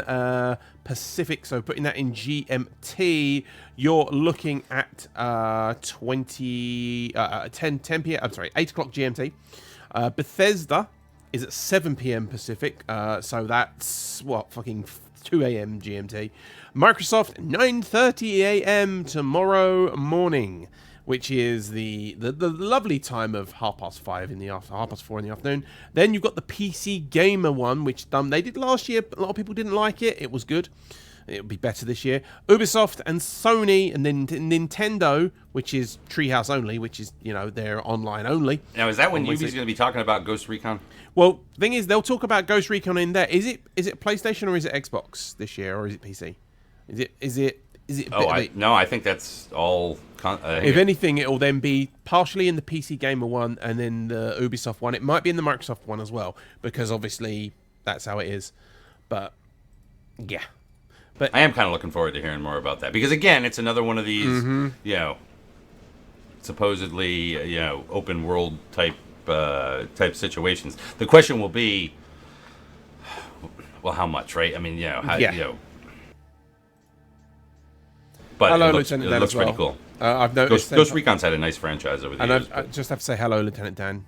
Dirk saved me. I downloaded WoW and I can't stop playing it. I've become WoW pleb that always despises. Notice me, senpai. Yeah, Lieutenant Dan, you're watching on YouTube. I only Lieutenant Dan. Lieutenant Dan. Jesus, Dan. I see you on the Lieutenant Dan. YouTubes. Yeah, I see you there. See, I have YouTube up. It's up on the Twitch chat. So yeah. But yeah, no, EA. E3. Definitely, I'm going to say this now. I'm going to come out on a limb. New Microsoft console, new Xbox One getting announced. Whether it's be slimmer, lighter, whatever, that's definitely going to be announced. They're going to announce the new Sony one as well. Definitely. The hype will be VR this year. There'll be a lot of VR titles this year. And we may see some of the new Nintendo stuff, the Nintendo NX or whatever they want to call it. But again, that's the sort of thing there. I am going to be recording a podcast with my friend Kremelik about E3, and it's going to be start of the on the new podcast. We're going to be doing maybe a bi-weekly podcast about video games generally, so I'm going to be doing that as well. And Yellow Parasol says, Wiggles, your name would make far more sense if you didn't wear a top under that jacket. Well, that's in-game. That's the in-game one. I just wear How much time we got left? Well, we've technically got an No, hour. I know we've gone over, but Oh, okay. we've got an hour, but I've all right. got... Well, because yeah. you're wearing an Eve NT t-shirt. Yep. Now, what is that from? That was from the last... Is that Nottingham? That or? is the last NT that I didn't actually go to, but I'd already paid the ticket for, so they sent me the t-shirt. Yep. But that was in Nottingham. That was, yes. And now what? They just had Cardiff. This weekend, they've had the Eve NT Cardiff event that's been going on. So, been fun. Apparently, that was good. Let's... Speaking of EVE events, Well, yeah, and that's what we're getting. I mean, Yeah. obviously we are in a Euro time zone right now, so there's probably a bunch of people out there that. But yeah, we've got Eve Northeast coming up in. We're now under 2 weeks. 2 aren't weeks, we? yeah. yeah, we are. 2 weeks' time. So, Yeah. so literally... That's going to be interesting. I gotta tell you, You'll be here next week and then not the week after. No, I am not going to be here next week or the week Okay. after. I've got to go to a funeral next weekend. Fair enough, fair enough. One of the guys at my wedding party died, so I've got to go take care of that next weekend. But Oh shit! Is it that time? Are you now getting that old that people you know are dying? no, he just diagnosed with stage 4 melanoma and 4 months later gone. Dude. So just one of those things. But yeah, so I won't be here next weekend. But yeah, the following weekend. This is gonna be interesting, right? Because I've been to 2 different types of player gatherings for Eve. A couple times to Eve Vegas and once up to a Boston meetup up there. Eve Vegas is what Eve Vegas is. Kind of high end, from the standpoint of, hotel event, parties, all that kind of thing. This is going to be interesting because this is going to be more of a camping type experience. So camping with Eve nerds. This is going to be. Well, I mean, fun. you shouldn't label it like that because you really kind of miss Oh no! you put some. That doesn't quite. It's not strictly camping because I mean, No. there's mostly an indoor element to Well, all the stuff that's going on. So this meeting actually should be called Eve Brokeback Mountain. When I pass out in my tent, it's going to be Eve camping. Yeah. Dirk, so what you're saying is this weekend you're going to Eve Brokeback Mountain? That has been a joke that has been passed around. No, There's gonna be so much. You know what? There's gonna be so My much. BC, you're so original. There's gonna be so Where do much you get shit it? there's gonna be no internet. So what are y'all people gonna do? Drink? They're going to drink, talk about and Eve, then- and do shit. They're going to be outside in nature, yo. It's called fresh air. Yeah. Oh man. But yeah, no. If you haven't been to an Eve meet, get to one. If you've got the money and you're in, the New England area, go to this fucking one. Just go. Yeah, I'm actually pretty excited You don't about necessarily need a tent because they do have like bunk houses for people who don't have tents and stuff. it. Yep, it's held at what appears to be a looks like a former farm type setup, because the main thing is a renovated barn that they have there. So there will be inside stuff, but it's set up for LARPing. Mm-hmm. So like the interior design and things like that, are kind of that, I'll just throw it out there, World of Warcraft-y kind of medieval type, type setup, right? But no, it's going to be interesting. It's going to be interesting. It's going to be more interesting for me, and maybe even for McLean, because the wives are coming, and I know that Mrs. McGurk is not the outdoorsy type. So she's gonna have again, to suck that it's part not up. all outdoors. A lot of it is based indoors I know. inside of the. But it's yeah, not like so they're it's gonna not have like like some events mountain going on. retreat, like where No. you're gonna have to cut your fucking trail to your campsite. But I think there's like 100 people coming. Something along those lines. At least. I live about an hour and a half away from where it is. So I have arranged for my wife's cousin's band to come on Saturday night. So we're going to have some live band entertainment. I hear there's going to be karaoke going on. See, the thing that There I get is from going to be karaoke. Dirk, the thing I get from that is that you say you live an hour and a half away. So if the shit really hits the fan, you can just go home. You can just like, fuck it, I'm driving, gone, bye. Theoretically, I'm there to I'm there to rough it out, regardless of the weather. Whether or not my wife steals the car if it rains and drives to the Mount Airy Casino and gets a room, that's a different story. But it's going to be fun. I've got multiple coolers all ready to go. I've already got it plotted out. The beer and Tito's that's coming along. So I'm really looking forward to this, and oddly so, I guess. There's going to be a beer pong tournament for ISK. Beer pong tournament. Beer pong for ISK. Hold on. I know that'll be perfectly fine, but really? Why not? Well, it's not so much that there's going to be a beer pong tournament for ISK. It's the $20 actual cash donation that you have to use to get in. I'm kidding. Exactly. Yeah, $20 down and that. Yeah, and It's then going to Care for Kids. Well, yeah, but the amount of actual, money ISK you're going to win from it. Oh yeah. Well, we're going to give you one ISK. Wink, wink. Well, I think the way that we're going to do it is like you get it's $1 per toss, and as long as you get it in the cup, you will win 20 million ISK. Yeah. No, I'm kidding. Yeah, that 20 million is going to come out of the wallet of Mr. Dirk McGurk. So the cups are going to be like literally, the cups are going to literally be tiny little egg cups, and the ping pong ball will never go in it. But yeah, anyway. But no, seriously, if you can get This to is one of those things that Avalon should be trying to get over for. Well, Avalon to Eve. Well, actually, hold on. And who do we got coming? We got CCP Logi Bro coming, and we have got CCP. Oh shit! I'm gonna forget his name now. Hold on a second. But he's from the art department. Yep. I remember that because I remember that when it was on. Was it on? Was it on Open Comms, or was it Talking Stations when you say, "Oh, this one and that one"? Who the fuck's that one? Well, I did. I didn't know, and I'm just forgetting the name right because one of the things I do like, right? Okay, because Logi Bro is one of the front guys, right? Yeah. He's one of the people that people know from various events, as well as communications now related to the CSM,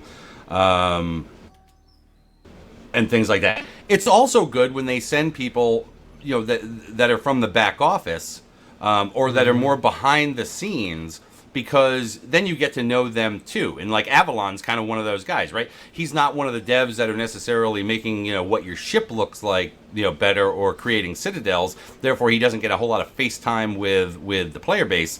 But he is somebody who, he works on the web team.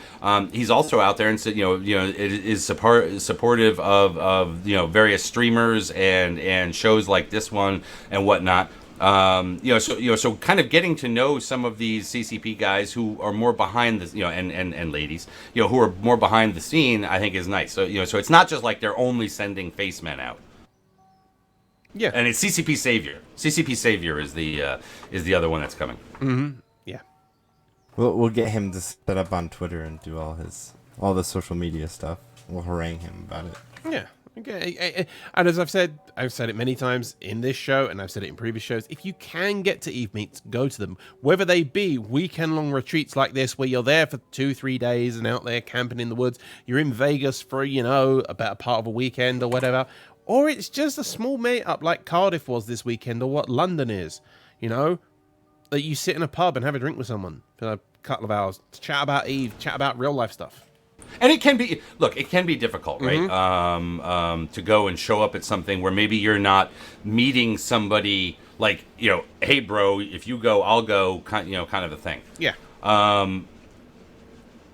But, you know, what I've found is, you know what, there's plenty of individuals who show up at these things that don't know one another. And it doesn't matter what alliance you're from. It doesn't matter if you're a high-sec Care Bear or some hardcore PvP guy or, you know, whatever, right? Everybody there has got, you know, Eve kind of in common. Although what's funny is that you go to a lot of these things, and Eve is not necessarily the focus of conversation. It comes up, but a lot of times it's just sitting there bullshitting about whatever. Yeah, that's the whole point of it. That's what it is. So go do it. I think, yeah, definitely do it, because if you don't, we'll send the boys around, as they say, and they'll smack you in the face or something. I don't know. And then, of course, you know, later in the year we've got Eve Vegas, yep. You know, which tickets are still on sale for. You know, so Yep. honestly, before they sell out. if you They're can get to probably Eve gonna Vegas, sell you out should this get to year. Eve Vegas. You know, whether you're a gambler, whether you're not a gambler, it doesn't really matter. I don't gamble when I'm out there. I don't waste a damn dollar on it because I suck at it. But you know, it's definitely a fun event. It's definitely got the Eve stuff, but you know, again, it's about, you know, just sort of, you know, socializing with some people that you have this, you know, thing in common with, and you know, maybe even people that you know from within the game. Yep. I think that'll pretty much do it for us here. Hashtag get Avalon to Vegas. Yeah, hashtag get Avalon to Vegas. Hashtag get Avalon to all the places. Just get Avalon everywhere. So Vegas, Eve Down Under. Actually, what's funny is before it was announced that Logi Bro and Savior were going to be coming to this. I think I put word to manifest. You know, I said, hey, you know, has there been a decision yet? Or maybe it was Guard. It was Guard, actually. Yeah. You know, has there been a decision yet about who's going to be coming to Eve Northeast? I'm like, if you guys aren't going to bring Avalon to Vegas, maybe what you do is you push off, you know, on him Eve Northeast. Yeah, he can come rough it with the boys and the ladies, because there are ladies coming. Yep. And Galaka, yes, you missed the show. It'll be, well, the show's still here and we're still going, but the music's going to carry on in a bit. The videos are going to be available. It's available on Twitch on demand, but you'll get it on YouTube as well. Podcast will be up in a bit. Let's go round the horn, shall we? I think. Jay, you lit up there. Do you have anything you want to say? Yeah. No. Oh, just like no. Who, me? No, Jay McLean. Oh. Not Jay the J. If you can go to Eve Northeast, it's going to be a good time. Yeah. As I said, if you can go to anything, go to an event. Go there. Well, it will be a good time, or else. or Jay McLean will smack you in the face with an inflatable poodle stick. Anyway. Every day we're going to find one Eve player that we're going to hunt through the woods. What is it going to be? Is it going to be You've got 10 minutes. Is it the Eve Hunger Games or something like that? It's like you literally going to stand there and just like thumb down like Caesar or something like that. Let's go around the horn. Cypher, have you anything you want to pimp, promote, shout out, all the usual stuff? Right now, just wanted to say the Eve podcast is down. I have no idea. I've got a support ticket in, and that's really about it. Oh, okay. At least I can't get to it. I don't know if anybody else can. Resolving host. So no, I can't get to it at the Yeah. moment. Well, hold on. It just came up. Let me check. It's something as I was typing it resolved and then stopped. So, but yeah, I would say evepodcast.com when you want to get. Yes, I cannot be resolved. Name resolution, so it must be a DNS error. Yeah. So evepodcast.com when it's back up to get it there. Jay, But the RSS still work. yeah, because so you'll be able to get it. we made sure that It's ran completely- externally, Yeah, that's completely different from the website. Yeah, so the RSS will still work. So if you want to get that RSS, Dirk, is there anywhere people can go to get that RSS feed? What, I mean, if they can't get to evepodcast.com? if they can't get to Eve podcast, yeah, they can go to totaleve.com, and it's right down there. All the most recent podcasts that are fed through evepodcast.com come through on Total Eve. Our great Plus, you partnership. can get all the updated news and blogs and really as much information as we can pack into a single website. Yep. You know, so that God, I wish they would broadcast this more. And not just because we were somehow responsible for putting this together, but just because I think that, you know what, for those new players that come into the game who don't know where to look for things, it's one of the places that is you can kind of see what's going on around out there. Yeah, exactly. And that website again, totaleve.com. We had a 2.0 launch a little while ago, which was basically you can log in now with your Eve account, and what that allows you to do is hide any feeds you don't want. So say, for example, you didn't want to see the Eve podcast feed. You're like, I don't care about podcasts. You can hide it from your feed. Or if you wanted to only see that, you can hide it and done. We keep putting stuff. Actually, on a website on there that I found a few weeks ago, sov.space. I added it to the list. It's a brilliant. It takes all the Veritas maps and puts them all on one page so you can see them. And it's got the Alliance influence, the Coalition influence, the Faction Warfare, and the Serenity influence as well, which is good.